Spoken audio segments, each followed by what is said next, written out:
Receptor site এটা আবার কি জিনিস? প্রথমে আমাদের এটা জানতে হবে। আমরা একটু নিচে দেখি। রিসেপ্টর রিসেপ্টর হলো কোষের ভিতর কোষের পৃষ্ঠে অবস্থিত কিছু বিশেষ প্রোটিন, নিউরোট্রান্সমিটার, এসব কথাবার্তার দরকার নাই। তোমাকে ডিরেক্টলি একটা ইমেজ দেখাই। রিসেপ্টর হইতাছে যে এই টাইপের জিনিস, একটা প্রোটিন যার মধ্যে ফাঁকা জায়গা থাকবে, সে ফাঁকা জায়গায় কোনো একটা লিগেন্ড বসতে পারবে। সহজ কথা এইটাই। রিসেপ্টর হলো একটা প্রোটিন অণু যার মধ্যে গর্ত থাকবে, ত্রিমাত্রিক সেই ফাঁকা জায়গার মধ্যে কোনো একটা লিগেন্ড এসে বসতে পারবে। লিগেন্ডটা আমাদের ড্রাগ হইতে পারে অথবা অন্য যে কোনো উপাদান হইতে পারে।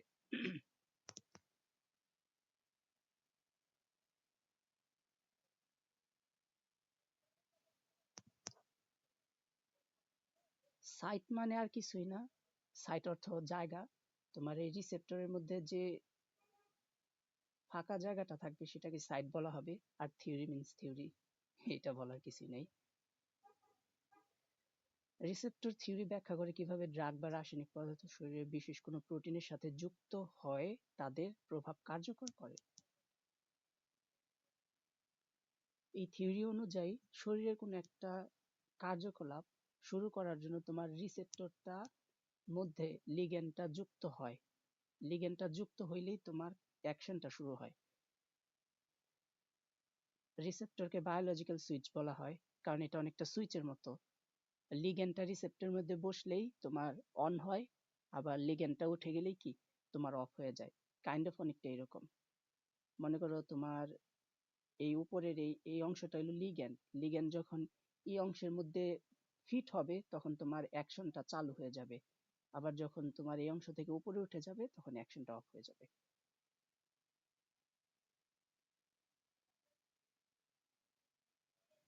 রিসেপ্টরের টাইপ। রিসেপ্টরকে কয়েকটা শ্রেণীতে ভাগ ভাগ করা যায়। সবচেয়ে বড় দুইটা শ্রেণী আমি প্রথমে বলে দিই। একটা হইলো কোষের ভিতরে থাকে, ভাসমান অবস্থায় একটা রিসেপ্টর থাকে। আরেকটা হচ্ছে তোমার সেল মেমব্রেনের উপরে থাকে।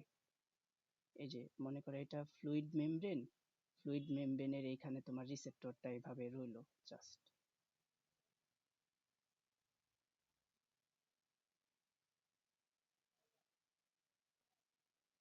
আরেক ধরনের রিসেপ্টর জাস্ট এরকম ভাসমান অবস্থায় থাকে কোষের মধ্যে, ওই প্লাজমা মেমব্রেন, ওই সাইটোপ্লাজমের মধ্যে।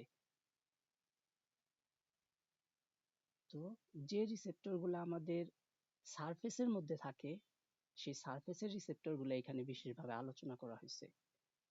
সারফেস বলতে কোষ ঝিল্লির মধ্যে আটকানো থাকে। এর মধ্যে আছে ion channel link receptor, G protein link receptor, enzyme link receptor আর ইন্ট্রাসেলুলার রিসেপ্টর।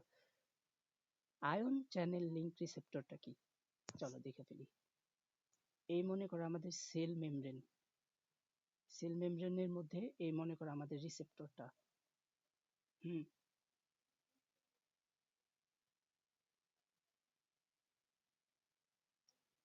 এখন এখানে একটা অ্যাক্টিভ সাইট থাকবে। হ্যাঁ, এই অ্যাক্টিভ সাইটের মধ্যে মনে করো তোমার একটা সুনির্দিষ্ট লিগ্যান্ড বা একটা অণু আইসা যুক্ত হবে। যখন যুক্ত হবে তখন এখানে মনে করো সোডিয়াম আয়ন থাকতে পারে, কোষের ভিতরে যে কোনো পজিটিভ আয়ন থাকতে পারে। তখন পজিটিভ আয়নটা এর ভিতর দিয়ে বের হয়ে যেতে পারবে। কেন? এর কারণ হইতাছে তখন তোমার রিসেপ্টরটা উন্মুক্ত হয়ে যাবে। রিসেপ্টরটা যখন উন্মুক্ত হয়ে যাবে তখন তোমার আয়নের চলাচলটা খুলে যাবে। এই কারণে এটা আয়ন চ্যানেল লিঙ্ক রিসেপ্টর। যেহেতু এই রিসেপ্টরটা আয়নের প্রবাহকে নিয়ন্ত্রণ করতেছে, তাই এটা আয়ন চ্যানেল লিঙ্ক রিসেপ্টর। এটা দ্রুত রেসপন্সের জন্য কাজ করে, আয়নের গতি অনেক ফাস্ট। জি প্রোটিন কাপল রিসেপ্টর।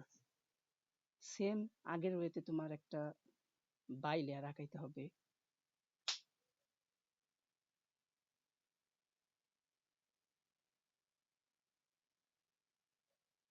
এইবার পার্থক্য হচ্ছে তোমার এই রিসেপ্টরের সাথে একটা জি প্রোটিন থাকবে।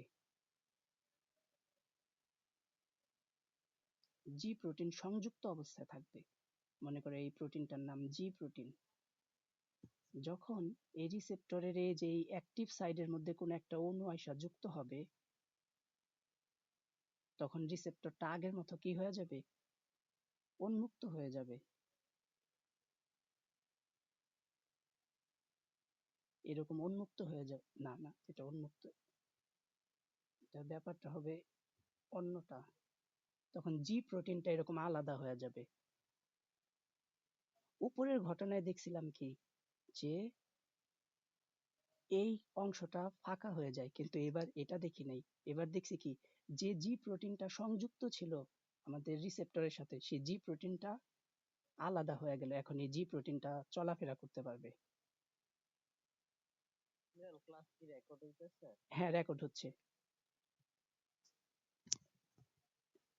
এই পর্যন্ত কোনো কোশ্চেন? আচ্ছা আচ্ছা আচ্ছা, ঠিক আছে। সাধারণ রিসেপ্টরের ক্ষেত্রে কি হয়েছিল, এইখানে যে একটা ফাঁকা অ্যাক্টিভ সাইট ছিল, এই অ্যাক্টিভ সাইটে যখন একটা লিগেন্ড বসছিল, তখন এই খালি হয়ে গেছিল জায়গাটা, মানে জায়গাটা এরকম উন্মুক্ত হয়ে গেছিল। ওই যে আগে ছিল এইরকম, লিগেন্ডটা আসার কারণে এরকম উন্মুক্ত হয়ে গেছে। কিন্তু জি প্রোটিনের ক্ষেত্রে এই কাজটা হয় না। জি প্রোটিনের ক্ষেত্রে অন্য আরেকটা ঘটনা হয়। কি ঘটনা হয়? এই যে রিসেপ্টর, এটার নাম এইটা হচ্ছে রিসেপ্টর অণু। আমাদের রিসেপ্টর অণুর সাথে তোমার এরকম এই যে জি প্রোটিন লাগানো থাকে, এই যে লাগানো আছে জি প্রোটিনটা। যখনই তোমার লিগ্যান্ডটা বসবে এই অ্যাক্টিভ সাইটে, অ্যাক্টিভ সাইট অর্থ কি, সক্রিয় স্থান, যে অংশটাকে কার্যকারিতার জন্য ব্যবহৃত হয়।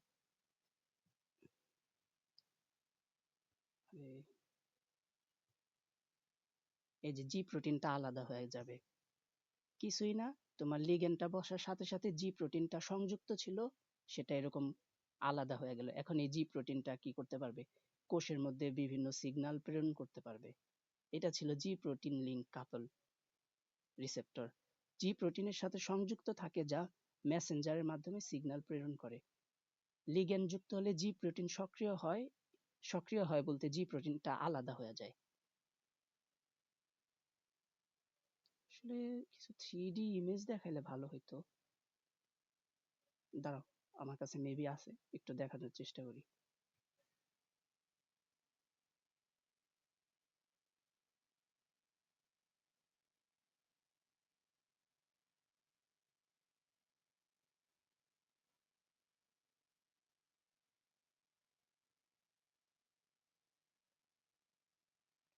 না, মেবি এখন নাই।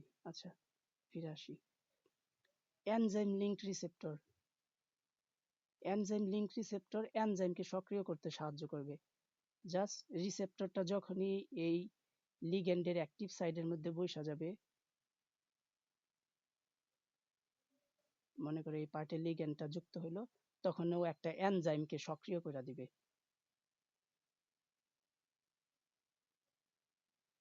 ইন্ট্রাসেলুলার রিসেপ্টর, এগুলো কোষের ভিতর বা নিউক্লিয়াসের ভিতর অবস্থান করে। সাধারণত আমরা দেখছি কি, এই সারফেসের মধ্যে রিসেপ্টরটা আটকানো থাকে, তাই না?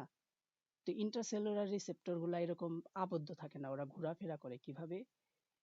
এটা যদি আমাদের কোষ হয়, যে দেখাই, এই মনে করে এটা কোষ, এই ভিতরে নিউক্লিয়াস, এই যে মনে করো রিসেপ্টর গুলো হলো চারকোনাচ্চা প্রোটিন অণু, এটা এরকম চলাফেরা করতে পারে। আর এটা যেহেতু কোষের ভিতর, তাই এটা ইন্ট্রাসেলুলার রিসেপ্টর। এই রিসেপ্টর গুলোর উদাহরণ হচ্ছে অ্যাস্ট্রোজেন রিসেপ্টর, গ্লুকোকর্টিকয়েড রিসেপ্টর। এখন এই ড্রাগ রিসেপ্টরের কার্যকারিতার জন্য কয়েকটা নীতি আছে, সাধারণ নীতি আছে। নীতিগুলা কি? অ্যাফিনিটি বা আকর্ষণ শক্তি, তোমার রিসেপ্টরের মধ্যে লিগ্যান্ডটা কত শক্তিশালী ভাবে যুক্ত হইতাছে তার উপর ভিত্তি করে তোমার ওষুধের কার্যকারিতা নির্ধারিত হয়।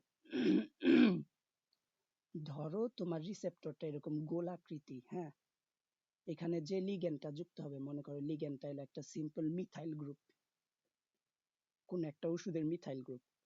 মিথাইল গ্রুপের আকার মোটামুটি বড় আছে হাইড্রোজেনের তুলনায়, তাই এইটার সাথে ইন্টারঅ্যাক্ট করতে পারবে, এইখানে বসতে পারবে। কিন্তু আমরা যদি মিথাইলের বদলে একটা বেনজিন রিং নেই, মনে করি এই বেনজিন রিং নিলাম, তো বেনজিন রিং এর আকার কি মিথাইলের থেকে বড়, তাই না? তাই দেখো এই রিসেপ্টরের অনেক বেশি জায়গা জুড়ে এটা কি বসতে পারবে, ফলে আকর্ষণ শক্তিটা ভালো হবে।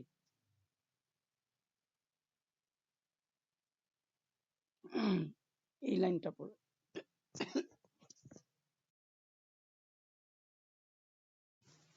হ্যাঁ, ড্রাগ এবং রিসেপ্টরের মধ্যে আকর্ষণ শক্তি প্রধানত অসমযোজী বন্ধন, যেমন হাইড্রোজেন বন্ধন বা ভ্যান ডার ওয়ালস ফোর্সের মাধ্যমে হয়ে থাকে। কার্যক্ষমতা, আচ্ছা এই জিনিসটা পরে দেখাবো নি, অ্যাগনিস্ট আর অ্যান্টাগনিস্ট আগে দেখাই। অ্যাগনিস্ট কি?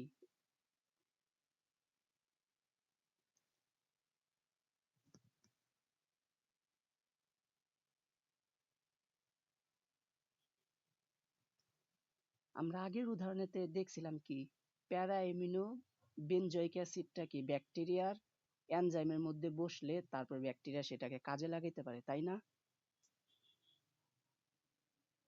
কাজে লাগাইতে পারে। তো এখন এই প্যারা এমিনো বেনজয়িক অ্যাসিড যে অ্যাগনিস্ট ড্রাগ রিসেপ্টরের সাথে পূর্ণ প্রতিক্রিয়া সৃষ্টি করে। আচ্ছা, আমি যে উদাহরণটা দেখাইতেছি সেটা অ্যান্টাগনিস্ট। তো আমরা সালফার ড্রাগ বসাইছিলাম এই এই জায়গাতে। সালফার ড্রাগটাই, হ্যাঁ কি?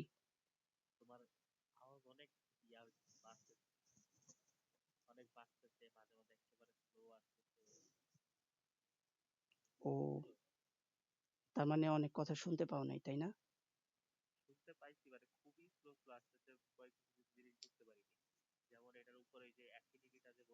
হুম,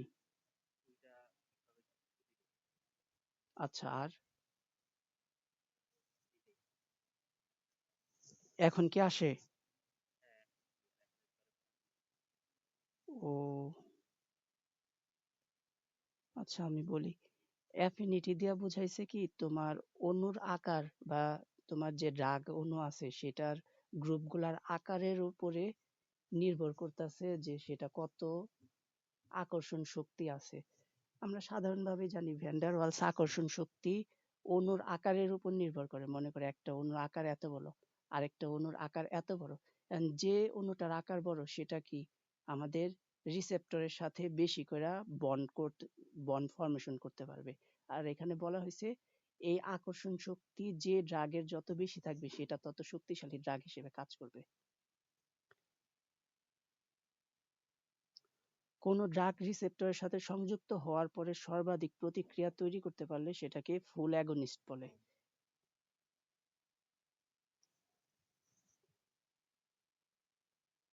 অ্যান্টাগনিস্ট কি?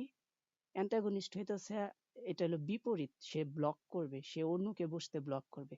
মনে করো এই হচ্ছিল আমারই এখানে এ অণু বসার কথা, কিন্তু আমাদের ড্রাগ অণুটা আগে থেকে আইসা বইসা রয়েছে এখানে, তাই সে এ অণুটাকে বসতে দিচ্ছে না এই রিসেপ্টরের মধ্যে।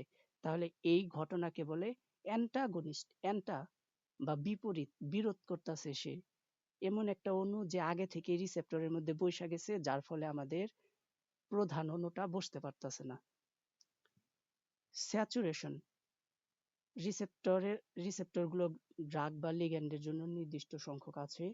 যখন সব রিসেপ্টর লিগ্যান্ড দ্বারা পূর্ণ হয় তখন আর কোনো অতিরিক্ত ড্রাগ রিসেপ্টরের সাথে সংযুক্ত হতে পারে না। ধরো তোমার রিসেপ্টরের সংখ্যা 5টা, এন্ড মনে করো তোমার 5টা রিসেপ্টরের জন্য 5টা ড্রাগ সংযুক্ত হইতে পারবে, তাই না? এখন 5টার অতিরিক্ত যদি কোনো ড্রাগ অণু থাকে, সেই ড্রাগ অণুগুলা কি আর কারোর সাথে সংযুক্ত হইতে পারবে? পারবে না। তাহলে এই যে এটাকে বলে সম্পৃক্ত অবস্থা, যে আর এক্সট্রা কোনো ড্রাগ অণুকে আমরা সিস্টেমের মধ্যে যোগ করতে পারতাছি না, কোনো রিসেপ্টর আর বাকি নাই বা খালি নাই অতিরিক্ত ড্রাগ অণু নেওয়া। এই অবস্থাকে বলতেছে রিসেপ্টর স্যাচুরেশন। ড্রাগ নির্দিষ্ট রিসেপ্টরের জন্য কাজ করে। আচ্ছা ঠিক আছে, অনেক সময় দেখা যায় কি তোমার একটা ড্রাগ অনেকগুলা রিসেপ্টরের সাথে সংযুক্ত হইতে পারে। হুম, যে মনে করো ড্রাগনটা এরকম কমপ্লেক্স স্ট্রাকচার, এরকম এরকম পার্ট আছে, নাইট্রোজেন পার্ট আছে, অ্যারোমেটিক পার্ট আছে, হ্যাঁ।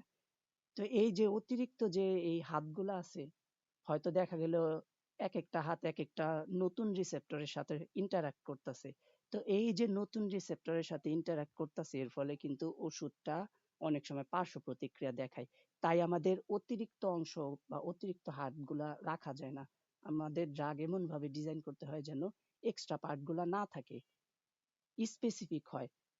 যা আমরা চাই সেটা অ্যান্ড্রোজেনিক রিসেপ্টরের সাথে যুক্ত হবে, তাহলে আমরা এমন ভাবে ড্রাগটাকে ডিজাইন করব যে সে যেন অ্যান্ড্রোজেনিক রিসেপ্টরেই যোগ হয়, সে তার আশেপাশে অন্য রিসেপ্টরে যেন যোগ না হয়, তা না হলে পার্শ্ব প্রতিক্রিয়া দেখাবে। রিভার্সিবিলিটি, ড্রাগ রিসেপ্টর ইন্টারাকশনটা রিভার্সিবল হতে পারবে। স্বাভাবিকভাবেই তোমার যে রিসেপ্টর থাকবে, এই রিসেপ্টরের মধ্যে ড্রাগ অণুটা যে বসলো, এই ড্রাগ অণুটা আবার বের হয়ে যাওয়ার ক্ষমতা থাকতে হবে, ও যেন পার্মানেন্টলি রিসেপ্টরের মধ্যে না বসে। যদি পার্মানেন্টলি রিসেপ্টরের মধ্যে বসে তাহলে সে একটা বিষাক্ততা তৈরি করবে। আচ্ছা, কেউ কি মেসেজ দিছে দেখো তো। হ্যালো, ঠিক আছে।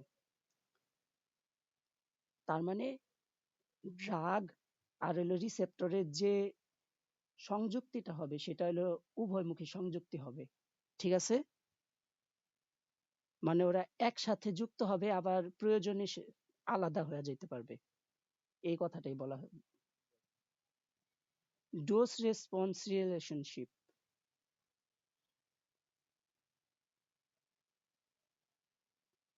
এইদিকে এলো তোমার ডোজ, মনে করো মিলিগ্রাম, আর এদিকে হলো রেসপন্স, মানে সে কতটা কাজ করতেছে। তো এখন দেখা যাইতেছে যে তোমার ড্রাগের মাত্রা বাড়াইতেছো আর তোমার কার্যকারিতা বাড়তাছে। তো এইটাকে ডোজ রেসপন্স কার্ভ বলে, যে তুমি এই ওষুধের মাত্রা রক্তের মধ্যে বৃদ্ধি করাইতেছো আর সেই ওষুধের মানে ক্রিয়া বা অ্যাকশনটা বাড়তাছে।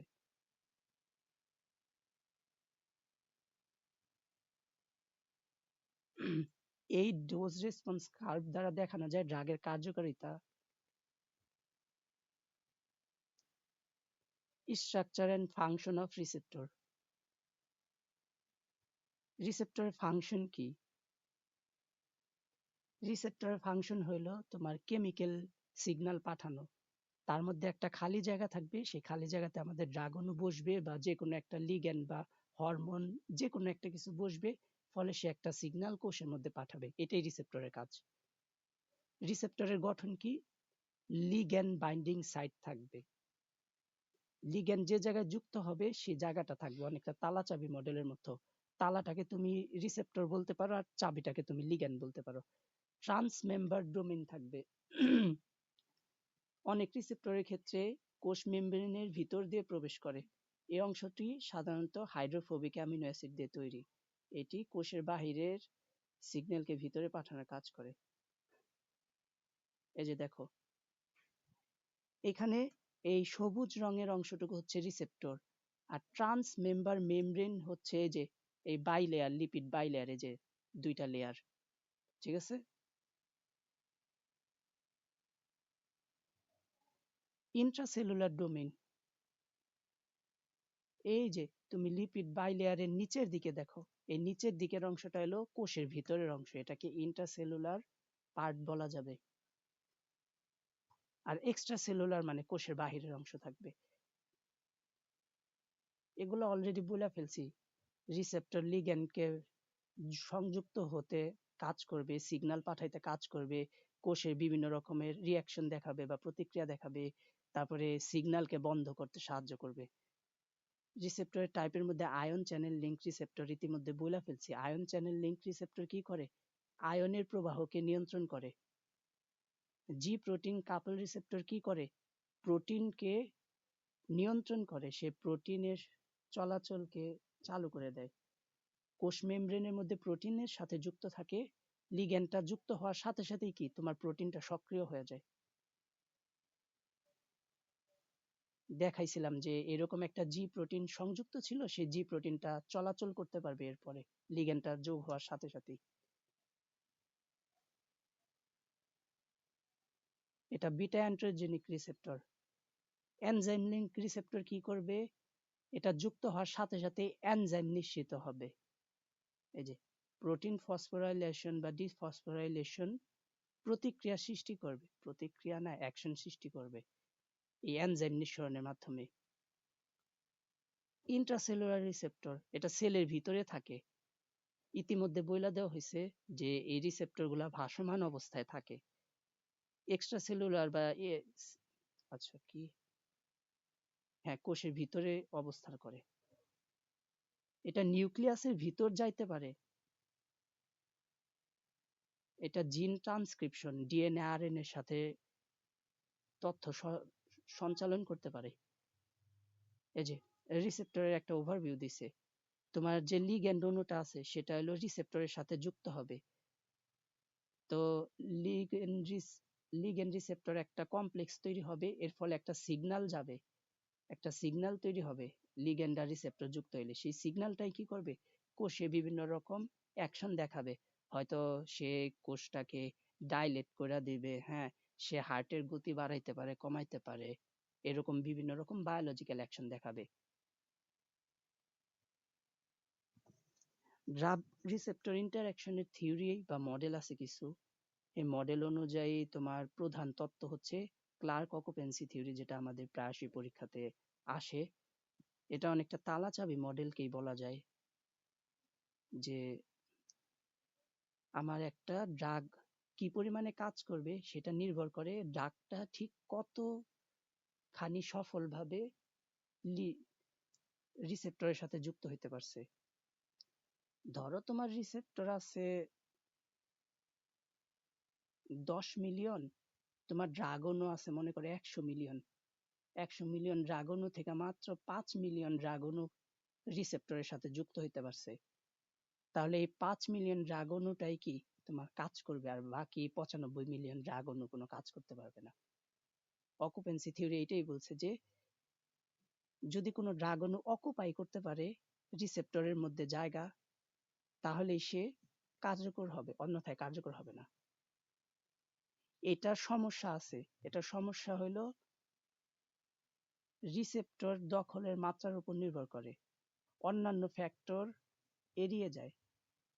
কেননা শুধু রিসেপ্টর যে বসলেই যে ওটা কাজ করবে আর অন্যান্য কোনো প্রভাব থাকবে না, এই জিনিসগুলা সত্যি একটা অসুবিধা। রেড থিওরি বলছে কি, সেলুলার প্রতিক্রিয়া কেবল রিসেপ্টর দখলের পরিমাণের উপর নয়, গতির উপরও নির্ভর করে। দ্যাট মিনস আমাদের লিগ্যান্ডটা যত ফাস্ট যুক্ত হবে সেটা তত ভালো ওষুধ হিসেবে কাজ করবে। এই যে এটা মনে করো আমাদের ড্রাগনও, আর এটা আমার রিসেপ্টর। এখন আমাদের বিক্রিয়াটা উভয়মুখী ছিল, তাই না? এই বিক্রিয়ার রেট কনস্ট্যান্ট মনে করো K1। এখন K1 তোমার যত বড় হবে তোমার এই ড্রাগের পাওয়ার তত ভালো হবে। এটা রেট থিওরি এই কথাটাই বলছে। তাহলে সহজভাবে বললে কি, রেট থিওরি বলছে ওষুধ অণুটা যত দ্রুত তোমার রিসেপ্টরের মধ্যে সংযুক্ত হইতে পারবে সে তত ভালো কাজ করবে, এমনকি সে যদি খুব বেশি জায়গা দখল নাও করে।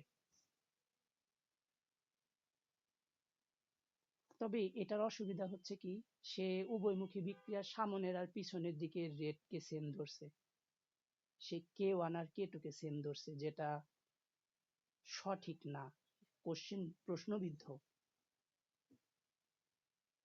এটা স্বাভাবিক কথাই যে বেশিরভাগ উভয়মুখী বিক্রিয়ার হারই সব দিকে সমান থাকে না, মানে সামনের দিকে আর পিছনের দিকে সমান হার না থাকাই সাধারণ ঘটনা, কিন্তু এটা আবার রেট থিওরিতে ধইরা নিছে। ইনডিউসড ফিট থিওরিতে কি বলছে, রিসেপ্টরের গঠন লিগ্যান্ডের সাথে সংযুক্ত হওয়ার পরে পরিবর্তিত হয়। হে আবার একটা ইন্টারেস্টিং থিওরি দিছে। মনে করো এটা হলো আমার কোষের ভিতরের রিসেপ্টর, আমার লিগ্যান্ডের সাইজ মনে করো এরকম গোল, মনে করো আমার ড্রাগের সাইজটা গোল। তো এই থিওরিটা বলছে কি, এই ড্রাগনটা যখন এই লিগ্যান্ডের খালি জায়গায় যুক্ত হবে তখন সে এরকম স্কোয়ার হয়ে যাবে। স্কোয়ার তো না, যে কোনো আকৃতি, রিসেপ্টরের আকৃতি হয়ে যাবে। এইটাতেও কিছু সমস্যা আছে। প্রকৃতপক্ষে রিসেপ্টরের আকৃতি এরকম করে খাটে না। দেন টু স্টেট মডেল এই মডেলটা কি বলছে, রিসেপ্টর দুইটা অবস্থার মধ্যে থাকে, ইনঅ্যাক্টিভ আর অ্যাক্টিভ। রিসেপ্টর না, এই মডেলটা অত ইম্পর্টেন্ট না, এটা স্কিপ করতে পারি। অ্যালোস্টেরিক মডুলেশনটা সবচেয়ে ইম্পর্টেন্ট, মোস্ট ইম্পর্টেন্টের মধ্যে একটা, এটা প্রচুর ইম্পর্টেন্ট। আমাদের দুইটা মডেল বেশি ইম্পর্টেন্ট, একটা অ্যালোস্টেরিক আর একটা হলো ক্লার্ক। ক্লার্কের মডেলে বলছিল কি, তোমার লিগেন্ড যত বেশি করে ইন্টারঅ্যাক্ট করতে পারবে তত ভালো ড্রাগ হিসেবে কাজ হবে। আর অ্যালিস্টেরিক মডেল আবার আরেকটা কথা বলছে, এটা যদি আমাদের রিসেপ্টর হয়, রিসেপ্টরের এখানে একটা সেকেন্ডারি সাইট থাকে, এটা তো মনে করো প্রাইমারি সাইট, এটা প্রাইমারি সাইট। আরে এটা আঁকাইতে এত সমস্যা লাগতেছে। এই জায়গাটায় মূলত আমাদের লিগেন্ডটা বসবে। না, এটা আঁকানো হচ্ছে না, এটা বরঞ্চ ইমেজ দেখা বলে দেই।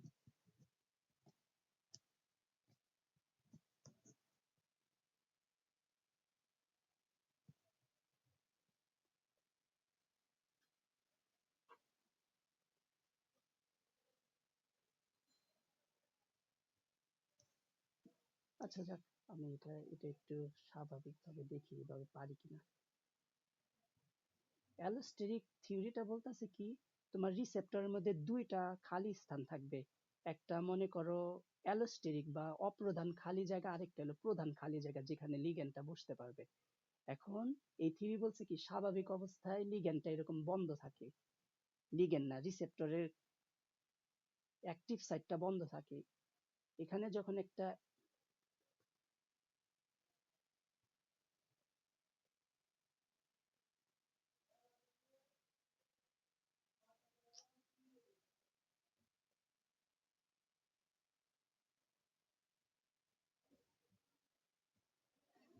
যখন আমাদের একটা অপ্রধান অণু এই সেকেন্ডারি সাইটে বসবে, তখনই আমাদের লিগ্যান্ডটা উন্মুক্ত হবে। অনেকটা তালার মতো, যদিও তালা চাবি মডেলটা কে বলা হয়ে গেছে অলরেডি, ক্লার্কের মডেলটাকে। স্বাভাবিক অবস্থায় আমরা রিসেপ্টরে দেখতাম কি, রিসেপ্টরটা আগে থেকে উন্মুক্ত থাকতো। এই মডেলে বলছে যে না, এখানে আমার সেকেন্ডারি একটা সাইট থাকবে, সেই সাইটের মধ্যে অণু বসলেই আমার রিসেপ্টরের মুখটা খুলবে বা বন্ধ হবে বা পরিবর্তিত হবে। এটাই বলছে অ্যালোস্টেরিক মডুলেশন। তো আমাদের যে প্রধান খালি জায়গা ছিল, প্রধান খালি জায়গাটাকে আমাদের অর্থোস্টেরিক, না এখানে আঁকাবো না, পরে তোমাদেরকে ছবি দেয়া দিবনি, তাহলে বুঝতে পারবা। লক এন্ড কি মডেল, এটা এটা ইজি, এটা বলার কিছু নাই, এটা অনেকটা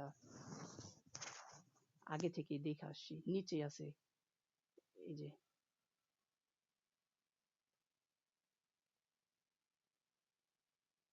লক এন্ড কি মডেলটা।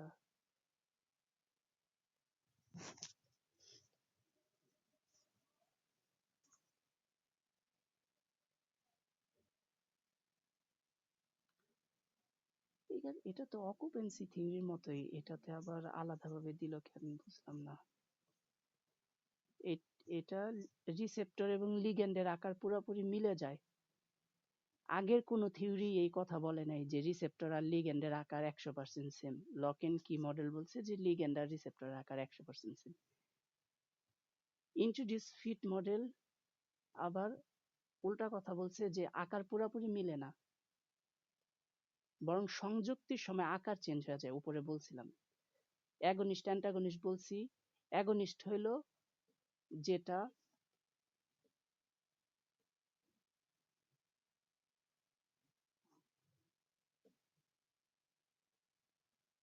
আচ্ছা, এটা একটা ওষুধ দিয়ে উদাহরণ দেই।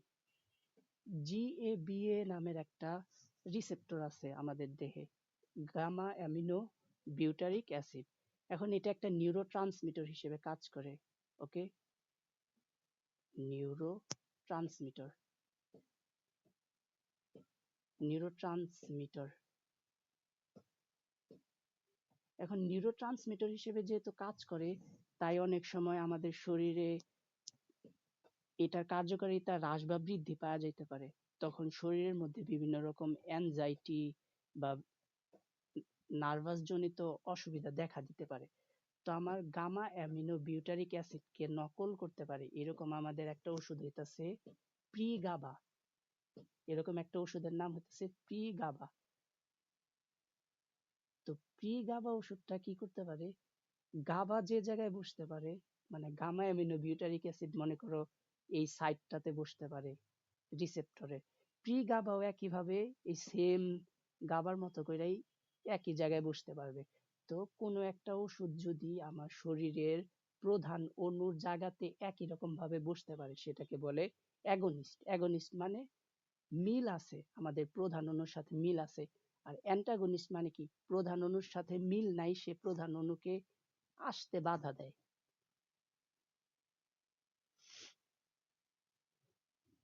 সে শুধু বাধাই দেয়, তার কোনো ইফেক্ট নাই।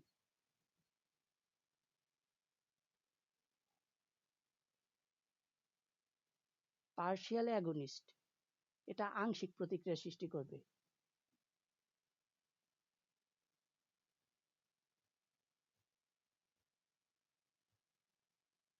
অকুপেন্সি থিওরি কত পার্সেন্ট জায়গা অকুপাই করছে তার উপরে ভিত্তি করা থিওরিটা গঠিত। ইন্ট্রোডিউস ফিট অলরেডি বলা হয়ে গেছে।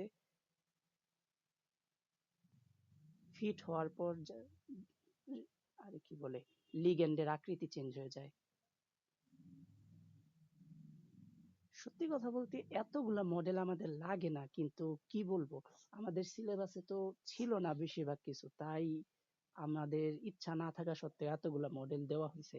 যদি পরীক্ষার অ্যাসপেক্টে চিন্তা করে বলি, পরীক্ষার অ্যাসপেক্টে আমাদের সর্বোচ্চ 3টা মডেল দরকার হতে পারে। অকুপেন্সি থিওরি, তারপরে ওই যে লক এন্ড কি, আরেকটা ছিল অ্যালোস্টেরিক মডেল। এই 3টা মডেল পড়লে ইনশাল্লাহ হয়ে যাবে। আমিও আসলে অনেক বেশি মডেল পড়ি নাই, বাকিগুলা অল্পই পড়া হয়েছে, এই কারণে খুব ভালো উদাহরণ দিতে পারি নাই, সরি। কিন্তু হ্যাঁ, অ্যাগনিস্ট অ্যান্টাগনিস্ট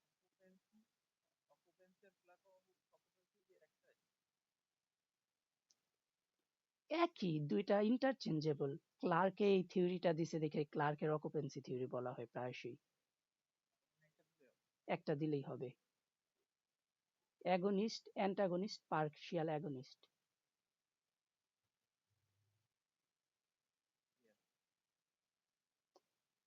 আচ্ছা, এবার কেউ একজন বলার চেষ্টা করো তো অ্যাগনিস্ট অ্যান্টাগনিস্টের মধ্যে আর পার্শিয়াল অ্যাগনিস্টের মধ্যে কি মিল বা অমিল আছে।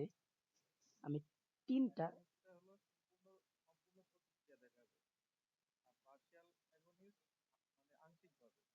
আর অ্যান্টাগনিস্ট এর অর্থ কি?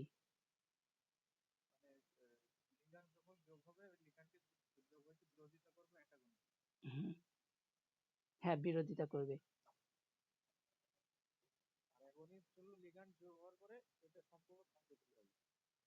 আচ্ছা, কার্যকরী হবে এটার অর্থটা তাহলে বলি। মনে করো লিগ্যান্ডটা যোগ হলো, যোগ হওয়ার পর এখানে সে সিগন্যাল প্রেরণ করবে, সিগন্যাল, সিগন্যাল। এই সিগন্যালটা কার মতো প্রেরণ করবে? অরিজিনাল যে অণু ছিল আমাদের দেহে, সেই অরিজিনাল অণুর মতোই সিগন্যাল প্রেরণ করবে। যেমন মনে করো ইনসুলিন নির্গত হওয়ার জন্য আমরা কি ব্যবহার করছি? সালফোনিল ইউরিয়া। কিন্তু সালফোনিল ইউরিয়া কি আমাদের শরীরের অরিজিনাল এনজাইমের মতো গঠন বিশিষ্ট নাকি? না, সে একটা বাহ্যিক অণু। কিন্তু বাহ্যিক অণু হওয়া সত্ত্বেও যে সে ইনসুলিন নির্গত করার জন্য শরীরকে প্রভাবিত করতেছে, পূর্ণ প্রতিক্রিয়া দেখাইতেছে, তাই সে অ্যাগনিস্ট। অ্যাগনিস্ট মানে এমন একটা অণু যেটা রিয়েল অণু না, কিন্তু সে কাজ করে, রিয়েল অণুর মতোই কাজ করে। পার্শিয়াল অ্যাগনিস্ট মানে কি, সে রিয়েল অণু না, কিন্তু রিয়েল অণুর মতো অল্প কাজ করতে পারে। আর অ্যাগনিস্ট মানে সে রিয়েল অণুর মতো কোন অংশে কাজ করবে না, কিন্তু সে রিয়েল অণুকে আসতে বাধা দিবে।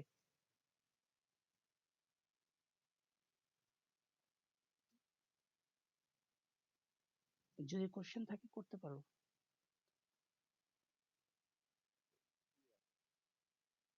এই যে একটি ড্রাগ যৌগ রিসেপ্টরের সাথে সংযুক্ত হয়ে রিসেপ্টরকে সক্রিয় করে। প্রাকৃতিক, হ্যাঁ, এটা দেহের প্রাকৃতিক রাসায়নিক পদার্থের মতো কাজ করে।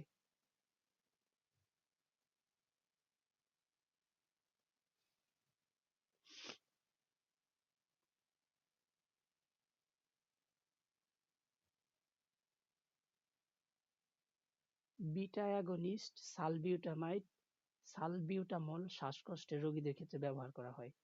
এখানে বিটা টু রিসেপ্টরের সাথে যুক্ত হয়ে শ্বাসনালীকে শিথিল করে।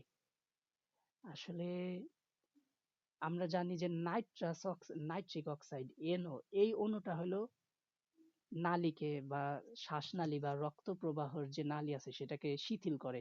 কিন্তু এখানে নাইট্রিক অক্সাইড এর পরিবর্তে আমাদের সালবিউটামল নামে যে কৃত্রিম ওষুধ আছে সেও নাইট্রিক অক্সাইডের মতো কাজ করতেছে। তার মানে কি এটা কি অ্যাগনিস্ট হবে না অ্যান্টাগনিস্ট হবে? অ্যাগনিস্ট হবে। অ্যাগনিস্ট মানে যে প্রাকৃতিক অণুর মতো কাজ করবে, আর অ্যান্টাগনিস্ট তো বলেই ফেলছি, সে বিরোধিতা করবে। আর পার্শিয়ালটাও বলা হয়ে গেছে, এটা একবার করে পড়ে নিলে হবে। এখানে একটা উদাহরণ দেওয়া হয়েছে। তো অ্যান্টাগনিস্টের দরকার কি? অ্যান্টাগনিস্ট যদি বিরোধিতা করে, কোশ্চেন আসে না?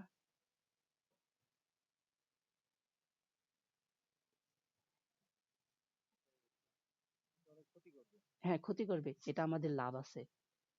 আমরা দেখছিলাম না, সালফার ড্রাগ দেখছিলাম না? সালফার ড্রাগ গুলা কাকে বিরোধী করে, কার বিরোধিতা করে? পাবার বিরোধিতা করে না? প্যারা অ্যামিনো বেনজোইক অ্যাসিডকে বিরোধিতা করে না? তাহলে সালফার ড্রাগ গুলা কি অ্যান্টাগনিস্ট না? তে আমাদের লাভ হইতাছে কি? ব্যাকটেরিয়াকে মারতে পারতাছি। আবার আরেকভাবে কাজ আছে, মনে করো কোনো একটা কারণে তোমার অতিরিক্ত দুশ্চিন্তা হইতাছে, তোমার দুশ্চিন্তার সিগন্যাল থামতাছেই না, তখন তুমি দুশ্চিন্তা দূর করার জন্য একটা ওষুধ খাইলা। সেই ওষুধটা তোমার দুশ্চিন্তার জন্য যে রিসেপ্টর দায়ী সেই রিসেপ্টরের উপর বসলো, এর ফলে কি দুশ্চিন্তার সিগন্যালটা বন্ধ হয়ে গেল। তাহলে এটাও কি অ্যান্টাগনিস্ট? তার মানে অ্যাগনিস্ট, অ্যান্টাগনিস্ট, পার্শিয়াল অ্যাগনিস্ট সবারই প্রয়োজনীয়তা আছে। কখনো চাইবা যে বেশি কাজ করবে, কখনো চাইবা সে বিরোধিতা করুক, কখনো চাইবে যে সে অল্প কাজ করুক। উদাহরণটা মনে রেখো, সালবিউটামল কি অ্যাগনিস্ট, বুপ্রোনরফিন এটা পার্শিয়াল অ্যান্টাগনিস্ট, আর প্রোপানল এটা হার্টের অতিরিক্ত হার্টবিটকে থামাইতে সাহায্য করে। প্রোপানল এটা সিগন্যালকে এক হিসেবে দমিয়ে ফেলে। Inverse against.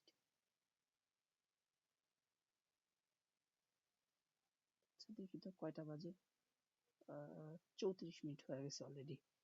তাহলে আমার কিছু ইম্পর্টেন্ট জিনিসে যাওয়া যাবে।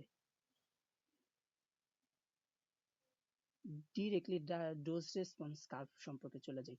ডোজ রেসপন্স কার্ভ সম্পর্কে ইতিমধ্যে বলে ফেলছি। এক্স অক্ষ বরাবর তুমি নিবা হলো মিলিগ্রাম নিতে পারো অথবা কনসেন্ট্রেশন নিতে পারো, ধরো আমরা কনসেন্ট্রেশন এম নিলাম। আর ওয়াই অক্ষ বরাবর কি রেসপন্স নিলাম, মানে সে কত কাজ করব। এখন এই রেসপন্সটা যদি এস আকৃতির হয়, এই কার্ভটা থাকে, এটাকে কি বলবো? S curve. S curve. তো এই এস কার্ভের একটা ইম্পর্টেন্ট বৈশিষ্ট্য আছে, সেটা হলো ঠিক এর অর্ধেক বরাবর গেলে EC50 পাওয়া যায়। EC50 বলতো মহিন, EC50 কাদেরকে বলছিলাম আমরা?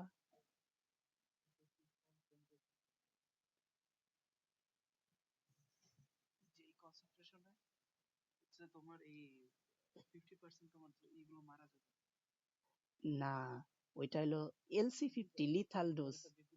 এটা ইফেক্টিভনেস, ওইটা লিথাল ছিল।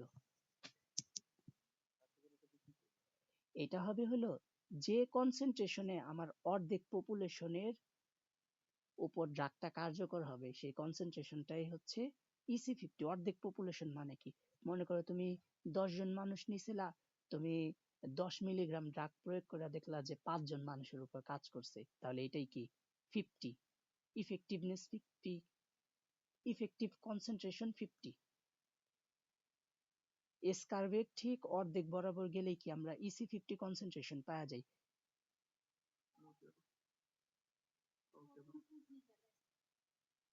কোয়ান্ট কোয়ান্টাল ডোজ রেসপন্স সম্পর্ক, ভাই এই রেসপন্স সম্পর্ক আমাদের থাকবে না, জাস্ট স্যারের জোরাজুরির কারণে আমরা এগুলা ট্রান্সলেট করছিলাম। যদি তোমার মনে হয় পড়বা, পড়তে পারো।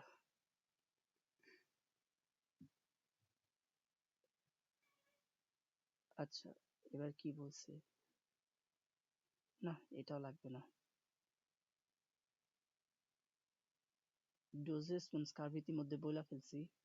ও, ওয়াই অক্ষ ওইটা পার্সেন্ট দিয়ে প্রকাশ করে, হ্যাঁ, আমি এটা বলি নাই। ওয়াই অক্ষ হইলো ইফেক্টিভ পার্সেন্ট, রেসপন্সের পার্সেন্ট, আর এক্স অক্ষ হইলো লগ কনসেন্ট্রেশন, লগ সি। এটা আর কি বেশি অ্যাকুরেট হয়। তুমি এক্স অক্ষ বরাবর ঘনমাত্রা লগ নিবা, ওয়াই অক্ষ বরাবর পার্সেন্টেজ নিবা, তাহলেই হবে। কিছু নোট করে রাখতে পারবা। কার্যকারিতা বলতে ম্যাক্সিমাম কতখানি রিয়াকশন দেখাইছে, এটা ব্যথা উপশমের সাথে সে তুলনা করছে। তোমার 100% ব্যথা উপশম করতে পারে একটা ওষুধ, আরেকটা ওষুধ 70% ব্যথা উপশম করতে পারে।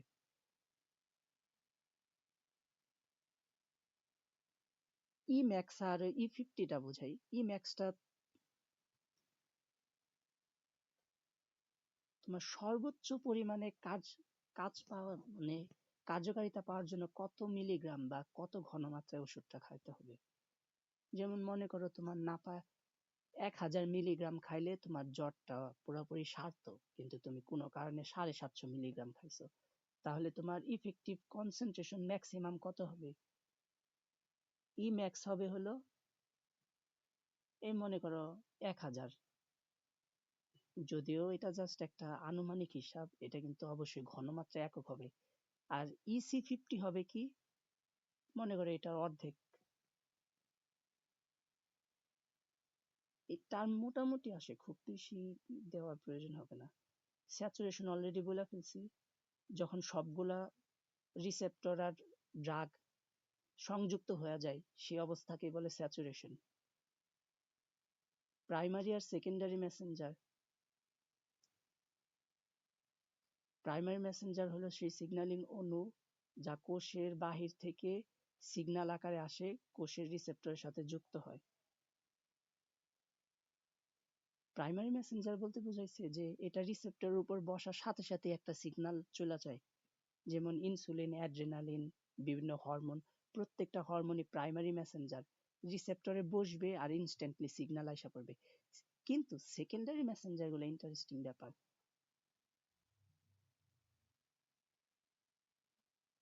মনে করো এই বরাবর অণুটা আইসা যুক্ত হইলো, তোমার মেসেঞ্জার, সেকেন্ডারি মেসেঞ্জার যুক্ত হইলো। এ করবে কি, এ আরেকটা মেসেঞ্জারকে অ্যাক্টিভ করবে। মনে করো অন্য একটা মেসেঞ্জার অ্যাক্টিভ করবে, সেই মেসেঞ্জার হইলো সিগন্যাল পাঠাবে। বোঝা গেছে? সেকেন্ডারি মেসেঞ্জার হচ্ছে টু স্টেপ প্রসেস, আর প্রাইমারি মেসেঞ্জার হচ্ছে ডিরেক্ট প্রসেস। সেকেন্ডারি মেসেঞ্জার, তবে সেকেন্ডারি মেসেঞ্জার একটা সুবিধা আছে। দেখো, কিছু কিছু ওষুধ অণু তোমার কোষের নিউক্লিয়াস পর্যন্ত পৌঁছাইতে পারবে না। মনে করো সে কোষের ঠিক এইখানে একটা রিসেপ্টর সাইট ছিল, সেই সাইটের মধ্যে আইসা বসছে কেবল, মনে করো এই ড্রাগ অণুটা। এর ফলে হলো কি, ভিতরে একটা সেকেন্ডারি মেসেঞ্জার অণু আছে, মনে করো এই গোলটা হলো সেকেন্ডারি মেসেঞ্জার অণু। এই সেকেন্ডারি মেসেঞ্জার অণু নিউক্লিয়াসের ভিতরে চলে গেল। এই হচ্ছে সেকেন্ডারি মেসেঞ্জার অণুর প্রয়োজনীয়তা, যে এটা কোষের ভিতরে সিগন্যাল পাঠাইতে সাহায্য করে। সেকেন্ডারি মেসেঞ্জার অণুর উদাহরণ হচ্ছে সিএএমপি, ক্যালসিয়াম আয়ন, আর হইলো IP3। ক্যালসিয়াম 2+ আয়নটার কথা চিন্তা করো, ক্যালসিয়াম 2+ আয়নটা জাস্ট তোমার সেল মেমব্রেনের বাহিরে বসবে, আর এটার সাথে সাথে কি তোমার কোষের সংকোচন প্রসারণটা শুরু হবে। সেই সংকোচন প্রসারণ থেকে আরো কিছু কার্যকর হবে।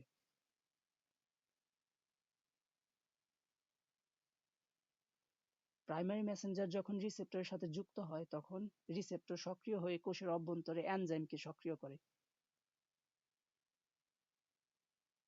এই এনজাইম সেকেন্ডারি মেসেঞ্জার উৎপন্ন করে। সেকেন্ডারি মেসেঞ্জার এরপর বিভিন্ন প্রোটিনকে সক্রিয় করে, যা নির্দিষ্ট কোষে প্রতিক্রিয়া সৃষ্টি করে। এই যে প্রাইমারি আর সেকেন্ডারি মেসেঞ্জারের মধ্যে পার্থক্য। প্রাইমারি মেসেঞ্জার বাহিরের থেকে সিগন্যালিং অণুটা আসে, আর সেকেন্ডারি মেসেঞ্জার হলো ভিতরে সিগন্যালটা ছড়া যায়, কোষের বাহির থেকে আসে। কোষের রিসেপ্টরের সাথে সংযুক্ত হয়, আর কোষের অভ্যন্তরে তৈরি হয় অভ্যন্তরীণ কার্যকলাপ নিয়ন্ত্রণ করে। উদাহরণ হিসেবে যে কোনো হরমোন প্রাইমারি মেসেঞ্জারের উদাহরণ, আর ক্যালসিয়াম 2+ আয়ন হচ্ছে সেকেন্ডারি মেসেঞ্জারের উদাহরণ। আর প্রাইমারি মেসেঞ্জারের প্রভাব সীমিত, এটা খুব দূর পর্যন্ত যাইতে পারে না, কোষের একদম অভ্যন্তরীণ পর্যন্ত যাইতে পারে না, কিন্তু সেকেন্ডারি মেসেঞ্জার একদম কোষের ভিতর পর্যন্ত যেতে পারে। Receptor desensitisation down regulation, receptor সিগন্যালের পরিমাণ যদি কমায় ফেলে কোন একটা কারণে, সেটা হচ্ছে ডিসেনসিটাইজেশন, মানে রিসেপ্টরের সেন্সিটিভিটি কমে গেছে, ড্রাগ আইসা বসতেছে ঠিকই কিন্তু সেই অনুপাতে রিসেপ্টর সিগন্যাল দিতে পারছে না, এটা হলো ডিসেনসিটাইজেশন। সংবেদনশীলতা কমে যায় রিসেপ্টরে। আর রিসেপ্টরের ডাউন ডাউন রেগুলেশন কি, তোমার রিসেপ্টরের সংখ্যা কমে গেছে, তো রিসেপ্টরের সংখ্যা কমে গেলেও কি তোমার সিগন্যালের পরিমাণ কমে যায়, কিন্তু এটা অন্যভাবে কমে, এটা রিসেপ্টরের সংখ্যার উপর সম্পর্কিত।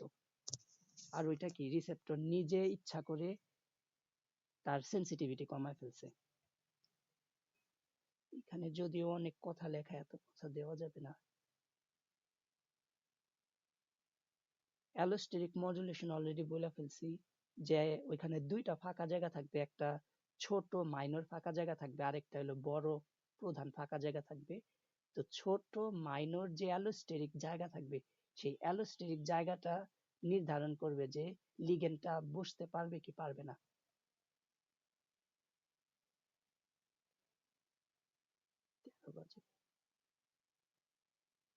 ড্রাগ ডিসকভারির কতগুলা ধাপ আছে। আমাদের টার্গেটকে খুঁজে বাই করতে হবে, আমরা কোন জিন কোন প্রোটিনকে টার্গেট করব সেটা খুঁজতে হবে, টার্গেটটা ভ্যালিড করতে হবে যে এই টার্গেটটা কিভাবে কাজ করে, দেন লিড কম্পাউন্ড ডিসকভারি। এখন টার্গেট খুঁজে পাওয়ার পর আমরা দেখব কোন যৌগটা এই টার্গেটকে কার্যকরী করবে। এখন আমাদের টার্গেট অণু পাওয়া হয়ে গেল, সেটাকে এখন আমাদের করতে হবে, উন্নত করতে হবে। যেমন তুমি সালফার ড্রাগের কথা বলো, চিন্তা করো সালফানিলামাইড যেটা ছিল NH2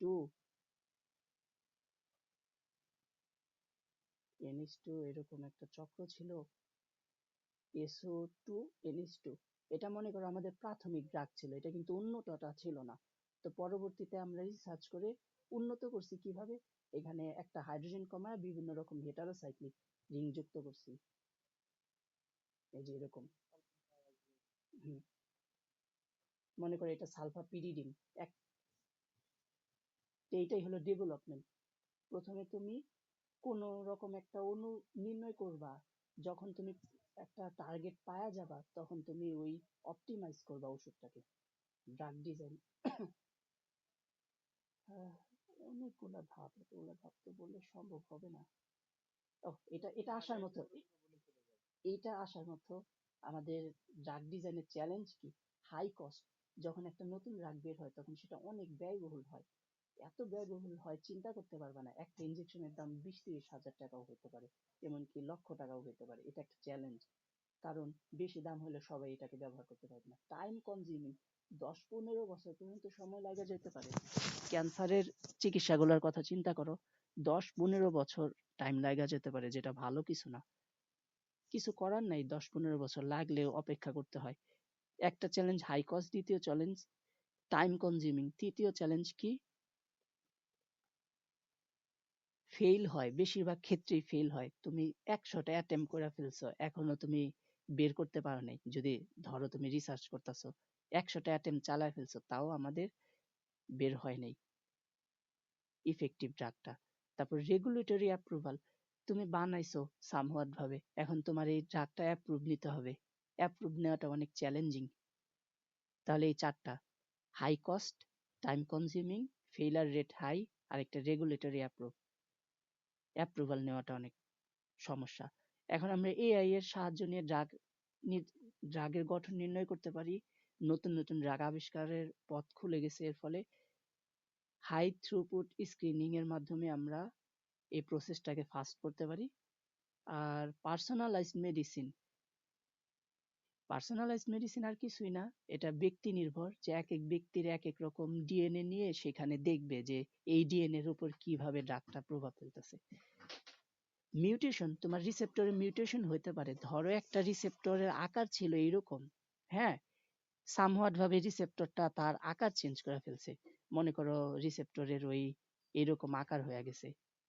তো এই যে রিসেপ্টরের আকার চেঞ্জ হলো ত্রিমাত্রিক ভাবে, এই জিনিসটা মিউটেশন বলে। আগে কখনো এই রিসেপ্টরের আকার ছিল না, কিন্তু হঠাৎ করে কোনো একটা এক্সটার্নাল প্রভাবে রিসেপ্টরটা আকার চেঞ্জ করছে, এটা হচ্ছে মিউটেশন। মিউটেশনের ফলে কি হয়, আগের ওষুধ আর কাজ করে না। ওই যে বলেন অ্যান্টিবায়োটিক আর কাজ করে না, কেন কাজ করে না? তোমার পেনিসিলিন, তারপরে সালফানিলামাইড, এগুলা যে রিসেপ্টরের মধ্যে বসতো সেই রিসেপ্টরের আকার চেঞ্জ হয়ে গেছে, ফলে আর ওষুধ কাজ করে না। এটাকে মিউটেশন বলতেছে। মিউটেশন পয়েন্ট আর জিন অ্যামপ্লিফিকেশনের মাধ্যমে হইতে পারে। পয়েন্ট মিউটেশন হলো জাস্ট একটা একক জিনের পরিবর্তনের ফলে হয়েছে।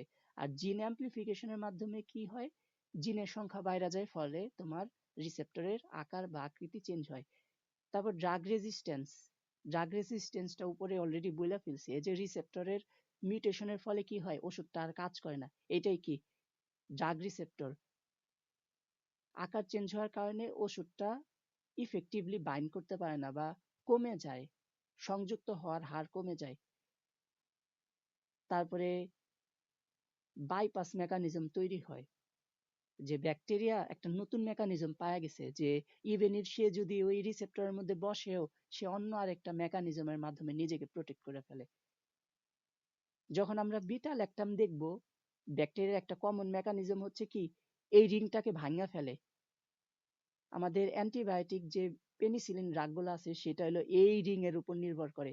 তো ব্যাকটেরিয়াও এক হিসেবে বোঝা গেছে, আচ্ছা এই রিংটা তো আমাদের জন্য বিপজ্জনক, আমরা করি কি এই রিংটাকে ভাঙা ফেলি। তারা এই রিংটাকে ভাঙা ফেলে বিটা ল্যাকটামেস নামের এনজাইম দিয়ে। তো এগুলা হচ্ছে উপায়, যে কেন আমাদের ওষুধ, নতুন ওষুধ কাজ, মানে পুরানো ওষুধ কাজ করে না, নতুন নতুন বানাইতে হয়, মিউটেশন হইতে থাকে। নিউরোট্রান্সমিটার আর হরমোনের মধ্যে আমাদের পার্থক্য আসে। নিউরোট্রান্সমিটার হলো শরীরের এক জায়গায় নিঃসরণ হয়ে স্নায়ু, ও নিউরোট্রান্সমিটার, নিউরো মানে নিউরন, ট্রান্সমিটার মানে এমন কিছু অণু যা তথ্য ট্রান্সমিট করে। হরমোন, হরমোনের সংজ্ঞা আগে থেকে জানি, রক্তের মাধ্যমে ছড়ায় পড়ে। নিউরোট্রান্সমিটারটা যদি আমরা নিউরন আঁকাই, এরকম গঠন পাই।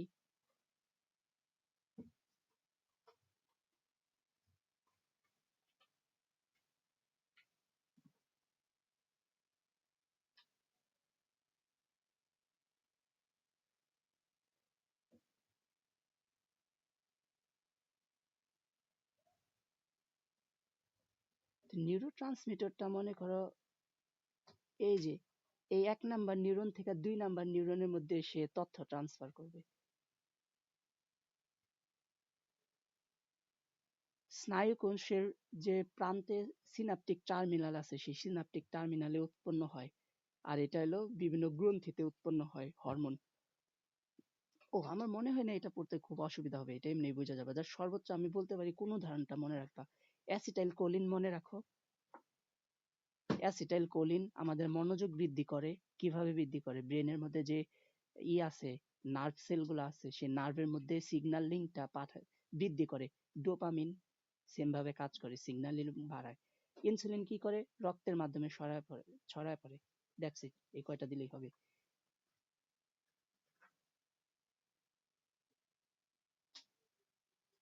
নিউরোট্রান্সমিটার খুবই ফাস্ট কাজ করে, কিন্তু এর ইফেক্ট কম থাকে। আর হরমোন অনেক দীর্ঘ সময়ের জন্য কাজ করে, 1 ঘন্টা হয়ে যাবে। Water plays an important role for drug receptor interaction, explain. দেখো, পানির কারণে আমাদের ড্রাগ অণুটা রিসেপ্টর পর্যন্ত পৌঁছাইতে পারে। এই কারণে পানি এত গুরুত্বপূর্ণ। এই কথাটাই এখানে বিভিন্ন ফ্যান্সি ওয়েতে বলছে, যে হাইড্রেশনশীল গঠন করে, হাইড্রোজেন বন্ডিং গঠন করে, হ্যাঁ, তারপর হাইড্রোফোবিক প্রভাব আছে, তারপরে আয়নিত অবস্থা আছে। এই কয়টা একটু পড়লেই বোঝা যাবে, জাস্ট পয়েন্টটা মনে রাখবা, ঠিক আছে? Schematically show lock gate mechanism for opening ion channel. Already উপরে দেখায় ফেলছি, তাও একবার দেখানোর চেষ্টা করি।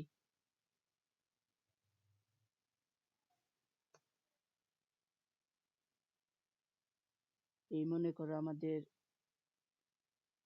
এটা বন্ধ আছে, আমাদের রিসেপ্টরটা, এই রিসেপ্টরের মধ্যে এই বরাবর একটা খালি জায়গা আছে, খালি জায়গাতে আমার এ নামের যে অণুটা ছিল সেই অণুটা যোগ হওয়ার পরে আমার এই দিক দিয়ে একটা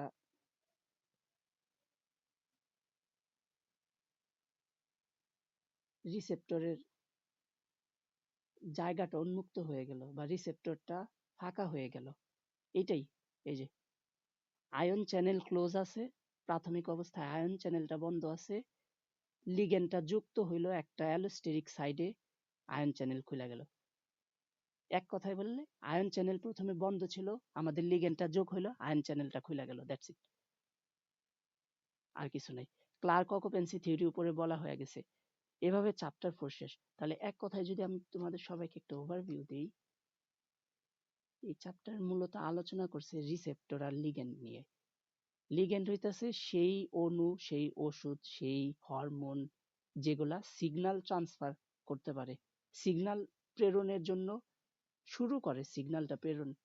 আর রিসেপ্টর হলো কি, সেই লিগ্যান্ডটাকে নিজে ধরতে পারে আর সেই সিগন্যালটা ট্রান্সফার করার প্রসেসটা শুরু করে। এখন এটা কয়েকটা থিওরির উপর ভিত্তি করে বানানো হয়েছে যে আচ্ছা লিগ্যান্ডটা যে রিসেপ্টরের উপর বসার তো অনেক উপায় থাকতে পারে। হয়তো লিগ্যান্ডটা শুধু বইসা গেল 100% ফিট ওয়েতে, আবার লিগ্যান্ডটার আকৃতি চেঞ্জ হয়ে যেতে পারে, আবার লিগ্যান্ডটা কার্যকারিতা বৃদ্ধি পাইতে পারে। এরকম কতগুলা থিওরি ছিল, থিওরিগুলোর মধ্যে জাস্ট 3টা থিওরি পড়তে বলছি। সেই 3টা থিওরির মধ্যে Clark occupancy theory, lock gate theory, আরেকটা হলো অ্যালোস্টেরিক থিওরি। এই 3টা থিওরি পড়বা। আরেকটা থিওরি ছিল যে লিগ্যান্ড যত দ্রুত যুক্ত হইতে পারবে তত কাজ করবে। হ্যাঁ, কি? আরেকবার একটু বলো থিওরি তিনটা। এক নাম্বার হলো ক্লার্কস থিওরি। 2 নাম্বার হলো লক। ক্লার্ক, তারপরটা হচ্ছে এ, ওই যে তালা চাবি হ্যাঁ থিওরি, হ্যাঁ। হ্যাঁ, আর 3 নাম্বারটা অ্যালোস্টেরিক।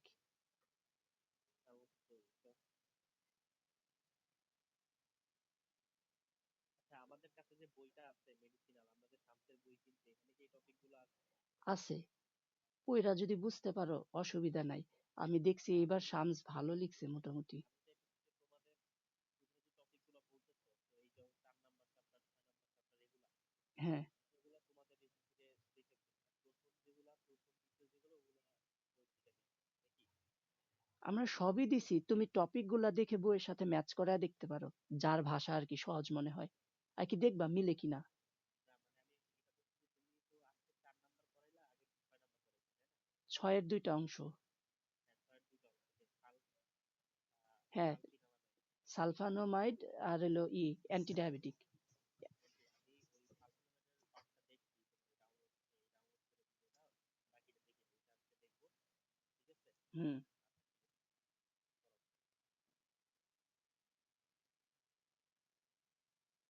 জাস্ট ওয়েট, দেখি তো, 25 বাজে। শুরুতেই তোমাদের কাজ দিয়ে দেই ভাই, তোমাদের কাজ না দিলে তোমাদের পড়াটা অসম্পূর্ণ থাইকা যায়।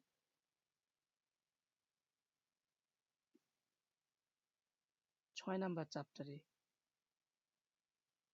আমি তো সেদিন এই জিনিসটা করাই নাই। হ্যাঁ, এই যে এই 6 APA যে স্ট্রাকচার আছে এটা 6 বার আঁকাবা, ঠিক আছে? সবাই শুনে নাও, 6 APA এটা অ্যাটলিস্ট 6 বার আঁকাবা, এটা দরকার আছে। তোমার না হইলো 6 রকমের পেনিসিলিন আছে, তো তুমি 6 বার আঁকায়া বাম দিকে জায়গা খালি রাখবা, এই যে বাম দিকে জায়গা খালি রাখবা, ওকে? দরকার হলে লিখা নেও, এটা এই কাজটা তোমার হেল্প হবে। তুমি আজকেই এই 6 APA আঁকায় ফেলবা, আমি আঁকানো শিখাই দিতেছি।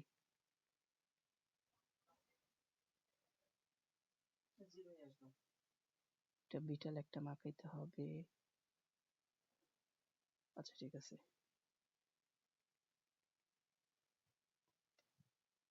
আমাদের পেনিসিলিন যে কারণে অ্যাক্টিভ সেটা হলো বিটা ল্যাকটাম নামের এই 4 মেম্বারের একটা রিং। এই রিংটা কেন স্পেশাল একটু পরে বলতাছি।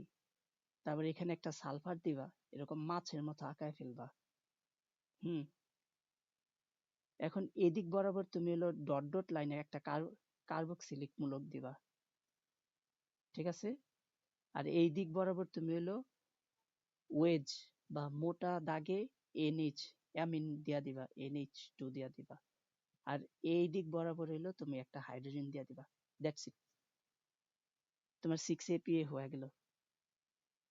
এটা যেটা আঁকাইলা ওটা তো 6 APA ও 6 একটা APA না নাইট্রোজেন হবে, সরি সরি সরি, একটা নাইট্রোজেন হবে, একটা নাইট্রোজেন হবে। এই দুইটা মিথাইল হয়ে গেছে অলরেডি। চাইলে তুমি এখানে ME লিখতে পারো যদি চাও তো। আমি আরেকবার আঁকাই, হ্যাঁ। দেখো এটা আঁকাইতে খুব বেশি সময় লাগে না। তাহলে আমি একটা নাইট্রোজেন দিব, এটা চারিদিকে একটা বক্স আঁকায় ফেলবো। বিটা ল্যাকটাম হয়ে গেল। সালফার দিব, ফিশের মতো দিব। দেন এই বরাবর একটা CO2 দিব, COOH দিব। মোটা দাগে একটা অ্যামিনো মূলক দিব, আর এখানে একটা হাইড্রোজেন দিব। ডট ডটে হয়ে গেছে। এটার নাম 6 APA। কেন অ্যামিনো 6 APA? এখানে যদি 1 2 3 4 নাম্বারিং করো দেখবা শেষমেশ তুমি এখানে 6 আসে। এখন কিভাবে আসে ওইটা আমার আরেকবার দেখতে হবে। মানে এই অ্যামিনো মূলকের অবস্থানটা 6, এই জন্য এটা 6 APA। অবশ্যই 6টা আঁকাবা আর বাম সাইডে পর্যাপ্ত জায়গা রাখবা। লাইক তুমি এই পার্টে আঁকাইলা,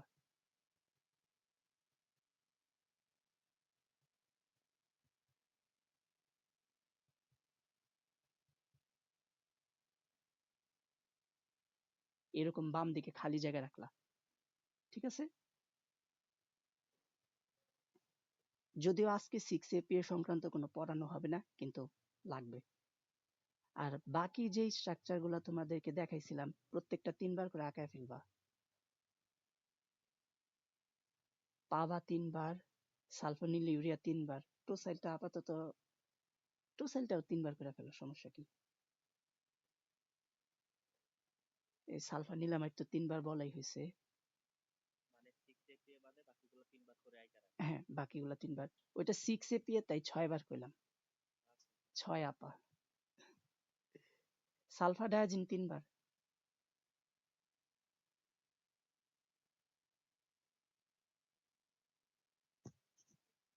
সালফা ডায়াজিন 3 বার, সালফা মিথক্সাজোল 3 বার। মানে আমি তো এই যে পর্যন্ত শেষ করছিলাম তোমার। এই যে পেনিসিলিনের আগে তোমার যে কয়টা স্ট্রাকচার আছে সবগুলা 3 বার করা। 3x।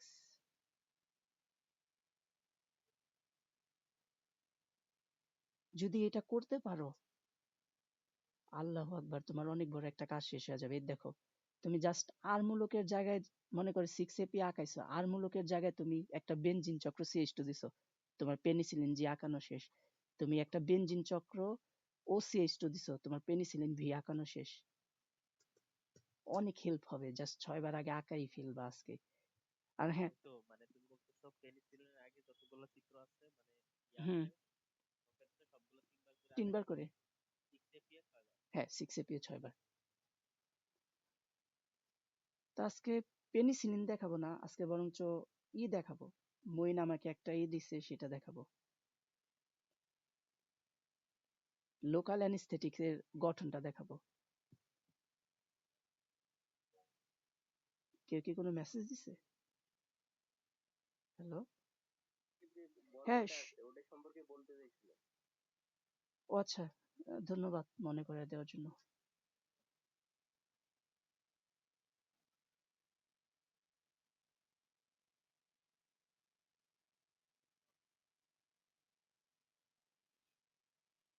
এটার নাম কি? Beta lactam. তোমার পরীক্ষাতে জানতে চাই বিটা ল্যাকটাম অ্যান্টিবায়োটিক কাদের বলে, এটা আমরা পরে শিখবো। আচ্ছা, তোমরা কেউ গেস করে বলো তো এই যৌগটার মধ্যে আনইউজুয়াল কি আছে? একটা কিছু তো আনইউজুয়াল, অস্বাভাবিক আছে। কি অস্বাভাবিক দেখি, কে বলতে পারে? মানে এই অংশ, এটা তো যৌগ না, এটা মইটি। আমারও ভুল হয়ে গেছে। এটা যৌগের একটা অংশ, তাই এটাকে কি বলতে হইব? MOIETY। এটা হলো beta lactam moiety. Beta lactam moiety. তো এখন এই বিটাল একটা মইটির মধ্যে কোন জিনিসটা অস্বাভাবিক আছে একটু গেস করে বলো তো। মইনকে বলছি অলরেডি, মইন বলবে না, তাই অন্যরা বলো। আচ্ছা, এই স্কোয়ারটা একটু স্পেশাল লাগতেছে, এবার বলো তো এখানে কি অস্বাভাবিক আছে। অক্সিজেনটা, না অক্সিজেনের না ডাবল। না না না না, ওইটা রিং এর বাইরে আছে। রিং, রাজু গেস করো তুমি। নাইট্রোজেন।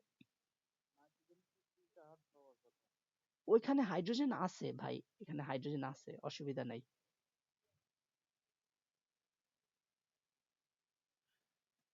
আচ্ছা আমি বইলা দিই, দেখো তো, আহ, যখন তুমি একটা স্কোয়ার যৌগ আমরা কত দেখি, আমরা তো জীবনে অনেক হাইড্রোকার্বন পড়ছি, স্কোয়ার আর ত্রিভুজ টাইপের হাইড্রোকার্বনের সংখ্যা কেমন? খুব সাইক্লোগুলোতে স্কয়ার হয় বা হয়তো, কিন্তু সেগুলো আমরা কত পার্সেন্ট সময় দেখি? 10%-এর বেশি দেখি। কেন দেখি না?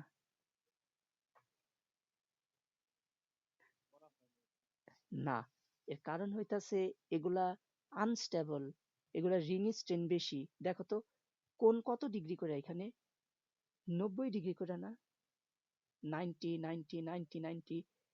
এটা তো টেট্রাহেড্রাল কোণ না, টেট্রাহেড্রাল কোণ কত, 109 ডিগ্রি 28 সামথিং এরকম একটা হয়। তো এই যে এখানে অণুগুলো অনেক জাতাজাতি করে আছে, মানে অনেক স্টেরিক ভাবে তারা বিকর্ষণের মধ্যে আছে।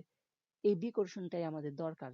এই বিকর্ষণের ফলে কি, এটা ব্যাকটেরিয়া কোষের মধ্যে যাওয়ার সাথে সাথে ইজিলি এটা ব্রেক হয়ে যাবে, স্প্রিং এর মতো ইজিলি ব্রেক হয়ে যাবে। ফলে সেটা ব্যাকটেরিয়া কোষের সাথে ইন্টারঅ্যাক্ট করে ব্যাকটেরিয়া কোষের এনজাইমকে পার্মানেন্টলি ডেড বানায় ফেলবে। এই কারণে ব্যাকটেরিয়াও চালাক আছে, ও আর কোষের ভিতরে আসার আগে সে বিটা ল্যাকটামেজ নামের একটা এনজাইম দিয়ে নিষ্ক্রিয় করে ফেলে।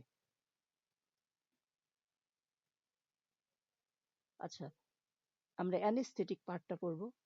অ্যানেস্থেটিক, অ্যানাইস্থেটিক, এটা পড়লেই শেষ, এটা পড়লে আর বিশেষ কিছু নাই পড়াবো না আজকে ইনশাল্লাহ। অ্যানাস্থেটিক অর্থ কি? যে জিনিসটা তোমার চেতনাকে থামায় দেয়, দমায় ফেলে, বা সাময়িক সময়ের জন্য বন্ধ রাখে। যেমন ব্যথা হইতে পারে, অনুভূতি হইতে পারে।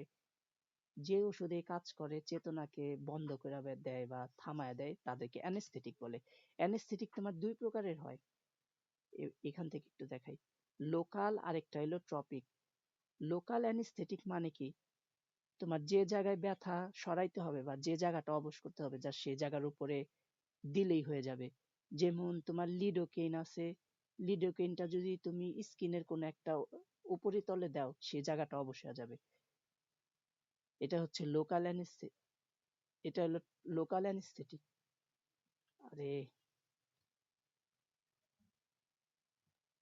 লোকাল অ্যানেস্থেটিক পার্টটাতে চলে যাই। অ্যানেস্থেটিক, এই যে লোকাল অ্যানেস্থেটিক শরীরের একটা নির্দিষ্ট জায়গায় কাজ করে। জাস্ট ধরো অনেকে দাঁত উঠায় না, দাঁত উঠানোর সময় তো তোমার পুরা শরীরকে অবশ করার কোনো দরকার নাই। তো ডক্টররা কি করবে, জাস্ট মানির মধ্যে একটা লোকাল অ্যানেস্থেটিক মাইরা দিবে, যে দাঁতের ওই বরাবর রক্তটা অবশ হয়ে যাবে। এটা হচ্ছে লোকাল অ্যানেস্থেটিক, যেমন লিডোকিন। সাধারণ অ্যানেস্থেটিক কি, তোমার অপারেশন করা হবে শরীরের, এখন তোমার পুরা শরীরকে অবশ করতে হবে। তো শরীরের ভিতরে যে অ্যানেস্থেটিকটা কাজ করে করে সারা শরীরকে অফ করে দিবে, সেটা হচ্ছে সাধারণ অ্যানেস্থেটিক।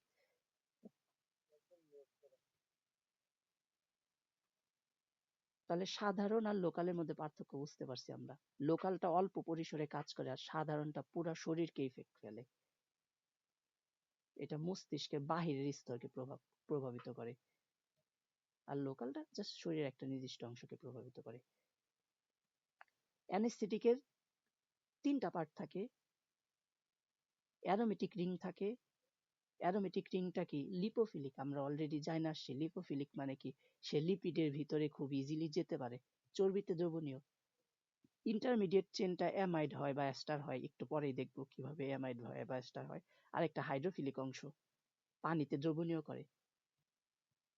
একটা ওষুধকে কাজ করতে হলে সে অবশ্যই পানিতে দ্রবণীয় হইতে হবে।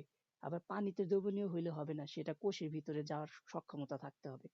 কোষের ভিতরে যাওয়ার সক্ষমতা তখনই থাকবে যখন সে চর্বিতে দ্রবণীয় হবে। কারণ কি? কোষের বাহিরের স্তরটাই চর্বির স্তর। তাই কোষের ভিতরে যাইতে হলে অবশ্যই এমন একটা অংশ থাকতে হবে ড্রাগের মধ্যে যেটা হাইড্রোফোবিক। অনেকটা সাবান অণুর মতো, আমরা সাবান অণু করছি না, এরকম। মাথাটা কি? হাইড্রোফিলিক। আর এই লেজটা কি? হাইড্রোফোবিক। হাইড্রোফোবিক অংশ কি করতে পারে? তেল, চর্বি, গ্রিস, অয়েল এগুলার সাথে কি ইন্টারঅ্যাক্ট করতে পারে। আর মাথাটা কি? পানিতে দ্রবীভূত হইতে সাহায্য করে। এইখানেও সেম থিওরিটাই খাটতাছে। হয়তো কোনো জিনিসকে সে দ্রবীভূত করবে না, কিন্তু মানে কোনো তেলকে দ্রবীভূত করবে না, তবে হ্যাঁ, সে টার্গেট সেলে পৌঁছানোর আগ পর্যন্ত সে রক্তে প্রবাহিত হয়ে হয়ে টার্গেট সেল পর্যন্ত যাওয়ার জন্য হইলেও তার একটা হাইড্রোফিলিক অ্যামাইন গ্রুপ থাকতে হবে। Amine group, NH2 group. Lidocaine একটা লোকাল অ্যানেস্থেটিক। লোকাল মানে কি? এটা শরীরের একটা নির্দিষ্ট অংশ প্রয়োগ করা হয়। প্রোকেন কি? এটাও একটা লোকাল অ্যানেস্থেটিক। তাহলে জেনারেল অ্যানেস্থেটিক কোনটা? ওই যে দেখো না, যখন আমরা অপারেশন করানোর ভিডিও দেখি তখন দেখি কি তাদের একটা মাস্ক দেওয়া আছে। তার মানে কি ওই মাস্ক দিয়ে এমন কিছু গ্যাস দেওয়া হয় যেটা তার পুরো শরীরকে অবশ করে দেয়, যেমন নাইট্রাস অক্সাইড। নাইট্রাস অক্সাইডের সংকেত কি বলো? সময়টা দেখে দিই। N2O, nitrous oxide. আবার আরো কিছু হইতে পারে, বারবিউটারেট, অপিওয়েড। অপিওয়েডের মধ্যে তোমার আছে মরফিন, হ্যাঁ, তারপরে এলো কোকেইন, এগুলা হচ্ছে তোমার অপিওয়েড। তো এখন মইনের ওইটাতে চলে যাই।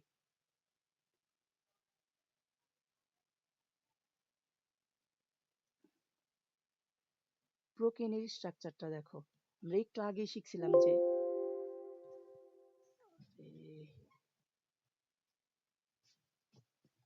মইন, ওকে একটু এটা বলতে থাকো তো, আমি জাস্ট একটু চার্জারটা কানেক্ট করি, একটু বলতে থাকো প্লিজ।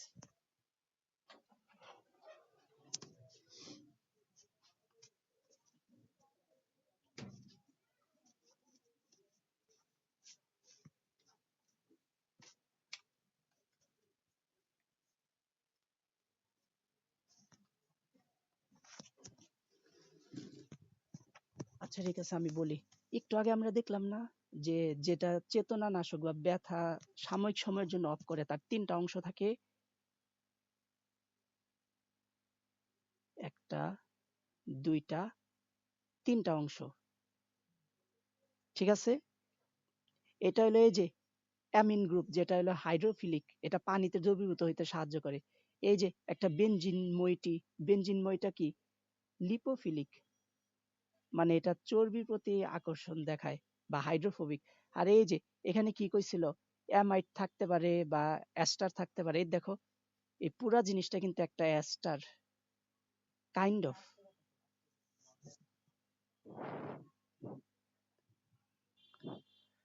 নিচের যুগেও দেখো তিনটা অংশ আছে। এই যে একটা অংশ অ্যামিনো গ্রুপ, দ্বিতীয় অংশ,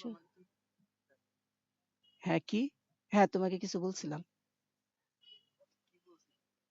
বলছিলাম কি, এই যৌগগুলাকে একটু বলতে, আমি যতক্ষণ চার্জার কানেক্ট করি। এখন তো চার্জার কানেক্ট করে ফেলছি, ঠিক আছে?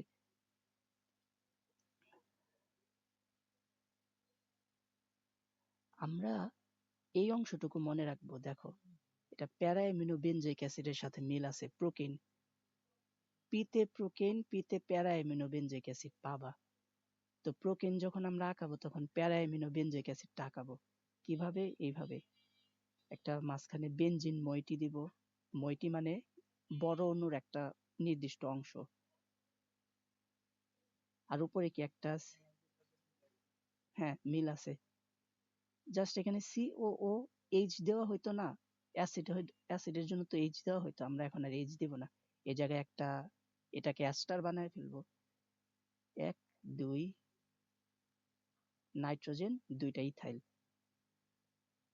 এটা সংকেতটা চলো আমরা এইখান থেকে দেখে ফেলি। এই যে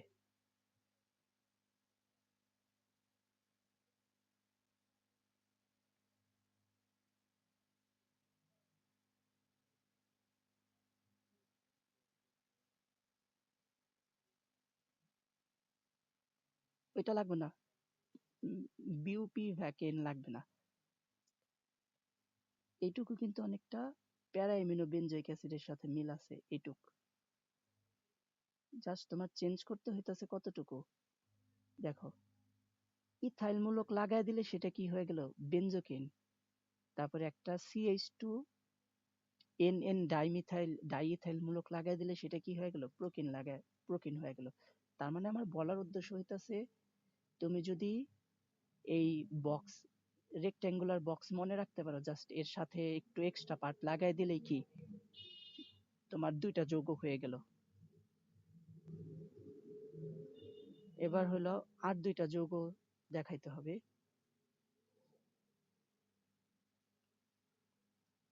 তোমরা কি এটাকে এরকম ত্রিমাত্রিক স্ট্রাকচার হিসেবে শিখতে চাও, নাকি এই যে এরকম রেগুলার 2D স্ট্রাকচার হিসেবে শিখতে চাও? যেটা ইচ্ছা ওইটা শিখা দিতে পারি, অসুবিধা নাই। আচ্ছা, 2D টা আঁকাইতে দ্রুত আঁকানো যায়, আমি 2D টা আঁকায় দেখাই।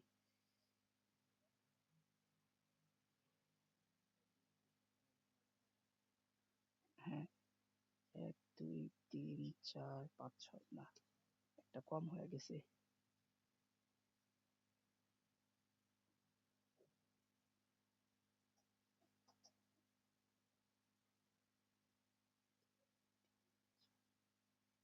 এরকম 7 কার্বনের একটা রিং আঁকাবা। এই বড়, এই 2টার মধ্যে তুমি নাইট্রোজেন লাগাই দিবা, এই বরাবর আর এই বরাবর দিছো নাইট্রোজেন।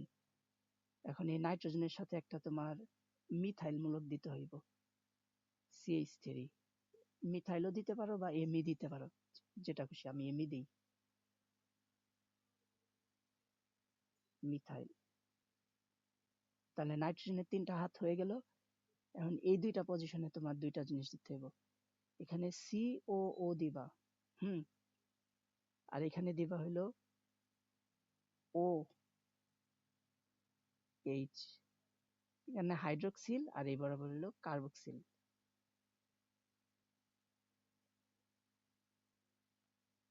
যৌগটাকে একটু ছোট করা দরকার, এটা অনেক ইজি। এখন এই যৌগটার নাম কি যেটা আমি আঁকাইলাম, এটার নাম হলো ইগোনাই। মনে করবা যে এর 9টা ইগো আছে। ইগো নাইন, এটাও কি, এটা একটা অ্যানেস্থেটিক। এখন আমরা মনে করি এই অ্যানেস্থেটিকের পাওয়ার বাড়াবো। এই অ্যানেস্থেটিকের মধ্যে দেখো কার্বক্সিলিকটাও পানিতে হাইড্রোফিলিক, হাইড্রোক্সিলটাও হাইড্রোফিলিক। তো 2টা হাইড্রোফিলিক অংশ আছে, এটা খুব বেশি একটা কার্যকর না, এটা চর্বির ভিতরে প্রবেশ করতে পারে না। তো আমরা করি কি, অ্যাস্টারিফিকেশন বিক্রিয়ার মাধ্যমে এখান থেকে হাইড্রোজেন সরায় দিব, এখান থেকে হাইড্রোজেন সরায় দিব, সরায় দিয়ে কি আনবো, এখানে আমরা একটা মিথাইল আনবো। আর এখানে OH এর বদলে কি আনবো জানো, একটা ফিনাইল মূলক আনবো,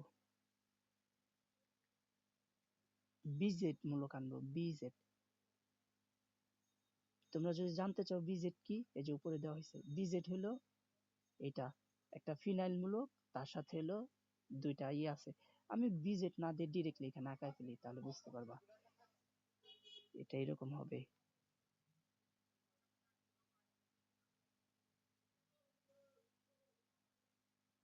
সহজ না?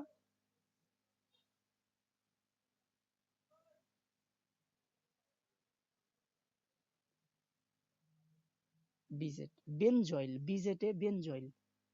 তার মানে একটা যৌগ দিয়ে তুমি 2টা জিনিস শিখতে পারবা। তাহলে এটা একটু লেখা নাও, তুমি ইগোনাইন আর হলো কোকেইন। এখন এই যে যে যৌগটা পাইছি, এই যৌগটার নাম কোকেইন।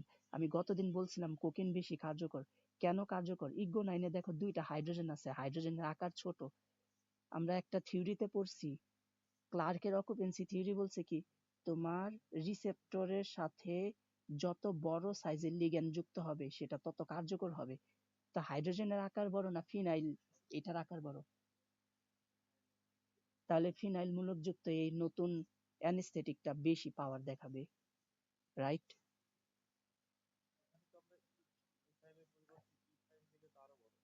আরো বড় হয় তখন টক্সিসিটি বাইরে যাওয়ার একটা চান্স থাকে। মানে এটা এতটাই পাওয়ারফুল হয়ে যেতে পারে আর এটা এত উল্টাপাল্টা রিয়াকশন থাকতে পারে যে আমরা ওইটাকে আর ব্যবহারই করতে পারবো না। সত্যি কথা, সিরিয়াস, এই জিনিসটা অনেক কমন। বিজ্ঞানীরা এত পাওয়ারফুল ওষুধ বানাইছে যে ওটা মানুষের দেহে প্রয়োগই করা যায় না, ওটা পশু পাখির দেহে প্রয়োগ করে, গরু ছাগলের দেহে প্রয়োগ করে। তুমি কিন্তু একটা ইম্পর্টেন্ট পয়েন্ট ধরছো, এটা চমৎকার লাগছে আমার কাছে। এরকম মাঝে মধ্যে কোশ্চেন করবা তাহলেই তো বুঝতে পারবা। তো মিথাইলের বদলে ইথাইল আরেকটা বেনজিন চক্র দিলে আরো না ভালো হইতো? তখন আবার সমস্যা ছিল, হয়তো সে সাইজ এত বড় হয়ে যেত, মনে করো তোমার তোমার রিসেপ্টরটা হলো এই সাইজের, তোমার লিগ্যান্ডটা হয়ে গেল এত বড়, কথার কথা, ইগো আরো বাড়ায় দিব। তখন সে হলো ওর ভিতরে যাবে না যে আমি বড় লোকের বেটি, আমি তোমার ওই ছোট ঘরে যাব না। না, এগুলাই কারণ। হয়তো বিজ্ঞানীরা তো চেষ্টা করে ইমপ্রুভ করার, হয়তো কিছু সময় এত বড় গ্রুপ দিয়ে দেয় যে এখন আর কাজ করে না, আবার কিছু সময় গ্রুপের সাইজ ছোট হয়ে যায় তাই কার্যকারিতা কম থাকে। এখন হ্যাঁ, হ্যাঁ, হ্যাঁ, অ্যানেস্থেটিক হিসেবে কোকেনও কাজ করে, ইগোনাইনও কাজ করে। কোকেনটা হলো সিনথেটিক, আমরা হলো কার্বক্সিলিকের এক জায়গায় হাইড্রোক্সিলের এক জায়গায় কি করছি,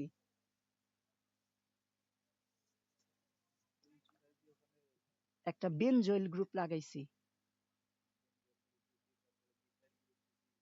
হ্যাঁ, হাইড্রোক্সিলের জায়গায় মিথাইল, ও হাইড্রোক্সিলের জায়গায় হলো ও বি জেড দিছি, আর হলো কার্বক্সিলের জায়গায় কার্বক্সিলেট মিথাইলেট দিছি। হ্যাঁ, এটা একটা অ্যাস্টারিফিকেশন বিক্রিয়া। তো হ্যাঁ, অ্যানেস্থেটিকে দেখি, একটু হালকা পাতলা বললেই শেষ হয়ে যাবে। আল্লাহ, 48 বাজে গেছে, আর 2-3 মিনিটের মধ্যে শেষ করে ফেলি। এ দেখো, এটা সোডিয়াম চ্যানেলকে ব্লক করে।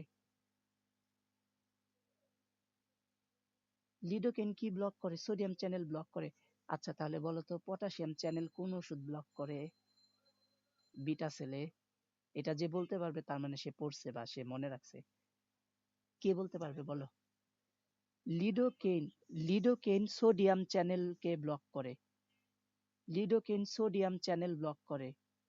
বা আমাদের যে অ্যানেস্থেটিক গুলা দেখছি শরীর অবশ করে, এটা হলো সোডিয়াম চ্যানেলকে ব্লক করে, তাই শরীর অবশ হয়। তো পটাশিয়াম চ্যানেলকে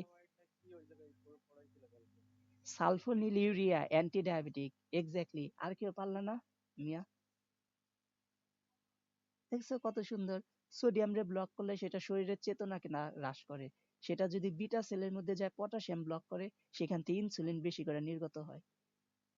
এভাবে মিলায় মিলায় পড়বা, তাহলে মন থাকবে। লিডোকেইনের এসে আর কি, একটা অ্যামাইড গ্রুপ আছে, একটা বেনজিন রিং আছে, একটা অ্যামাইড বন্ধন আছে, একটা অ্যালকাইল সাইড চেন আছে। আমি অলরেডি সবগুলা প্রায়শই বলে ফেলছি। আচ্ছা আমি তোমাকে কমন টেকনিক বলি, যখন এসএআর বলবে, ওই যে আমি তোমাকে অনেকবার করে প্র্যাকটিস করতে দিছি না, প্র্যাকটিস করার পরে তো তুমি যৌগটার স্ট্রাকচার জানবা। তুমি কইবা কি এই যৌগের মধ্যে এই স্ট্রাকচারটা আছে, এই স্ট্রাকচারটা হলো লিপোফিলিক। এখন মনে করো তুমি একটা ওএইচ গ্রুপ পাইলা, ওএইচ গ্রুপের জায়গায় তুমি খাতায় কি লিখবা কও তো? এটা একটা হাইড্রোফিলিক, তাই এটা পানিতে দ্রবণীয়তা বৃদ্ধি করে। তারপরে অ্যামাইড গ্রুপ আছে সিও এনএইচ টু, কইবা কি? এটাকে তুমি বলবা হাইড্রোজেন বন্ধন গঠন করার যোগ্যতা রাখে। অ্যামাইড গ্রুপটা স্থিতিশীলতা দেয়। অ্যালকাইল সাইড সাইড চেন আছে। অ্যালকাইল কি লিপোফিলিক না হাইড্রোফিলিক? মানে এটা পানিতে দ্রবণীয় হয় না চর্বিতে দ্রবণীয় হয়? অবশ্যই এটা চর্বিতে হবে, লিপিড।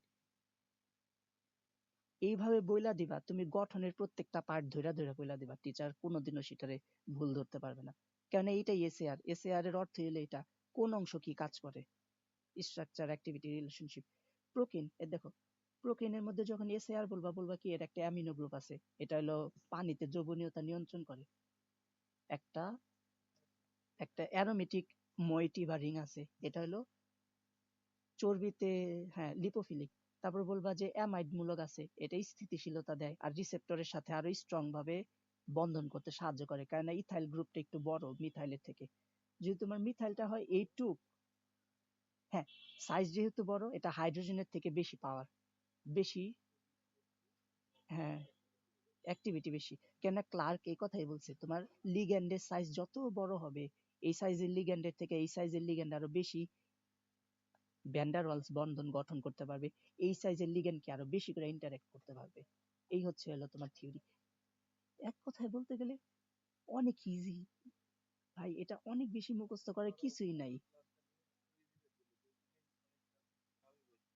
এখন এটা দেখো, এইখানে দেখো, আগে এখানে NH2 ছিল না, হ্যাঁ এখন কি এখানে সিঙ্গেল একটা হাইড্রোজেন আইসা পড়ছে না,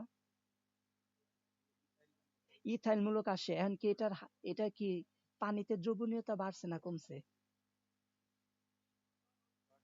না, কমছে কমছে।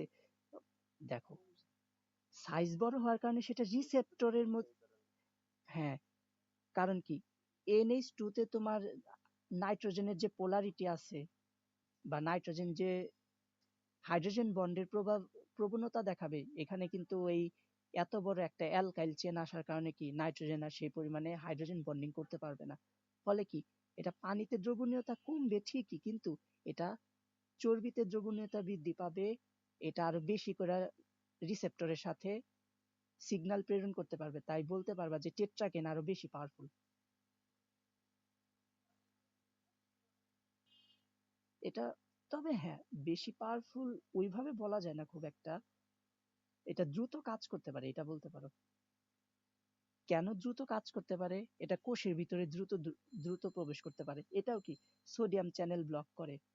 এই তাহলে সবাই কমন কথা লেখা ফেলো, অ্যানেস্থেটিক গুলা সোডিয়াম চ্যানেলকে ব্লক করার মাধ্যমে স্নায়ুতন্ত্রের সিগন্যালকে রোধ করে। একটু লেখা ফেলো সবাই, সোডিয়াম চ্যানেল, সোডিয়াম চ্যানেলকে ব্লক করে কি অ্যানেস্থেটিক সমূহ বা চেতনানাশক গুলো, চেতনানাশক সমূহ স্নায়ুতন্ত্রে বা স্নায়ুকোষের সোডিয়াম চ্যানেলকে ব্লক করে। এই যে দেখো চ্যানেল ব্লক করে, এ কি অ্যাগনিস্ট না অ্যান্টাগনিস্ট বলো তো, কে বলবা বলো, বাকিরা বলো না কেন, বাকিরা কি আগের অংশগুলা ভুলে গেছো?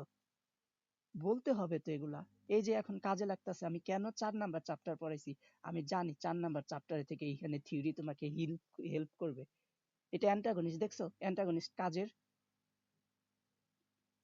এখন এটা যদি অ্যান্টাগনিস্ট হিসেবে কাজ না করতো, কারো অপারেশন করাইতে পারতা, সে ব্যথার কারণে মারা যেত হার্ট অ্যাটাক করে। এমনকি এই জিনিসটা হয়েছে পাস্টে, তখন অ্যানেস্থেসিয়া এত উন্নত ছিল না। এর ফলে কি রোগীটার হার্ট রেট অনেক দ্রুত বৃদ্ধি পাওয়া যেত, কিছু কিছু ক্ষেত্রে রোগী মারা যেত। এখন অবস্থায় অ্যানেস্থেসিয়া অনেক উন্নত হয়েছে। তো লেখা হয়ে গেলে আমি নিচে গেলাম, সোডিয়াম চ্যানেল ব্লকার। তুমি অ্যানেস্থেটিক সমূহকে এক কথায় বলতে পারো এরা সোডিয়াম চ্যানেল ব্লকার।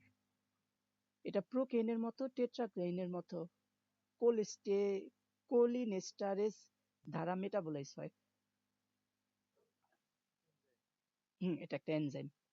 দেখো যে কোনো ওষুধ যখন তুমি গ্রহণ করলা শরীরের ভিতর, সেটা অবশ্যই কি ভাঙা ছোট ছোট পার্টে বিভক্ত হইতে হবে। সেটা বিভক্ত কই হবে জানো? লিভারের মধ্যে গিয়ে বিভক্ত হবে। এই কথাটা বইলা দিতে পারবা? যদিও এটা আজকে পড়ানো,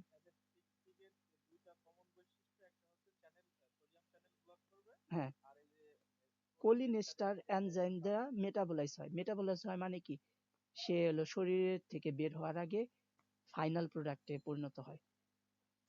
কোর স্ট্রাকচার অ্যাস্টার বন্ধন আছে, অ্যারোমেটিক রিং আছে, অ্যাস্টার বন্ধন, বড় অ্যালকাইল চেন আছে। বড় অ্যালকাইল চেনের কারণে কি এটা লিপিডের দ্রবণীয়তা বৃদ্ধি পায়, তাই এটা দীর্ঘস্থায়ী আর গভীর কার্যক্রম প্রদর্শন করে, মানে একদম সেলের ভিতরে যাইতে পারে। এই তো, এগুলা তো আমরা মুখস্থ করার আগেই বইলা ফেলছি।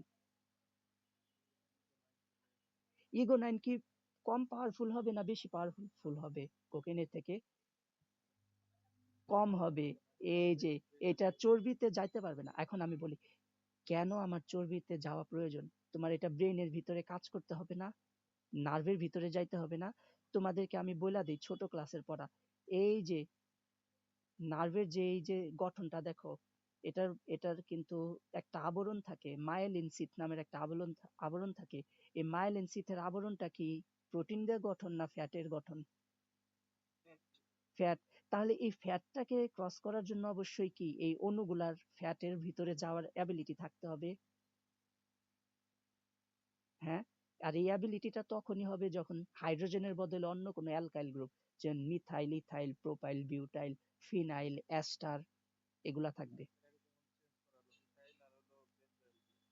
হ্যাঁ, হ্যাঁ, বেনজয়িল বা হোয়াট এভার, বা এরকম দিতে পারে, এরকম একটা দাও, এক কার্বন দিয়ে।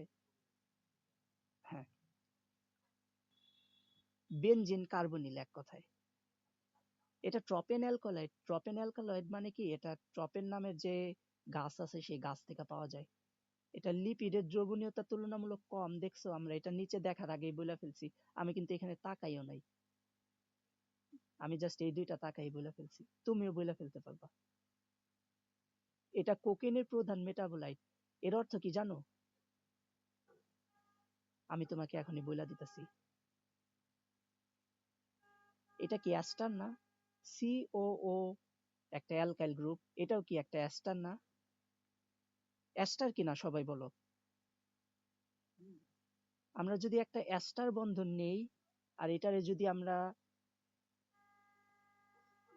বলি হাইড্রোলাইসিস করি প্রোটনের উপস্থিতিতে, তাহলে এটা কি হয়ে যায়?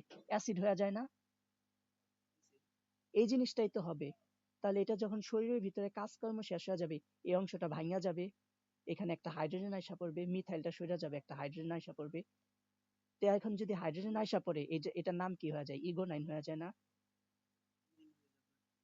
তো এই কথাটাই তো উপরে বলছে,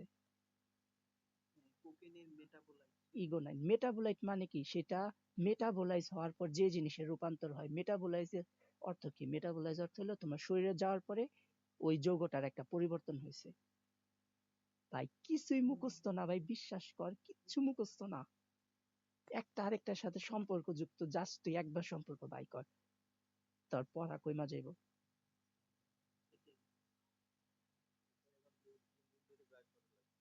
না, 3 দিন না। তুমি যদি মনোযোগ দিয়ে এক বসায় দেখো, 1 ঘন্টা 2 ঘন্টার মধ্যে তুমি অনেকগুলা যৌগ সম্পর্ক বাই করে ফেলতে পারবা। যে এখানে একটা হিন্ট দিছিলাম, আগেই বলছি, সিওওএইচ এর বদলে সিওওএমই মিথাইলটা, আর এখানে হাইড্রোক্সিলের বদলে ওবিজেড, বেনজয়েড বলে যেটাকে, এই যে বেনজয়েড। ও আচ্ছা, ঠিক আছে। নিউরো ট্রান্সমিটার গুলি পুনঃশোষণে বাধা দেয়। আচ্ছা, এটা হয়ে গেছে।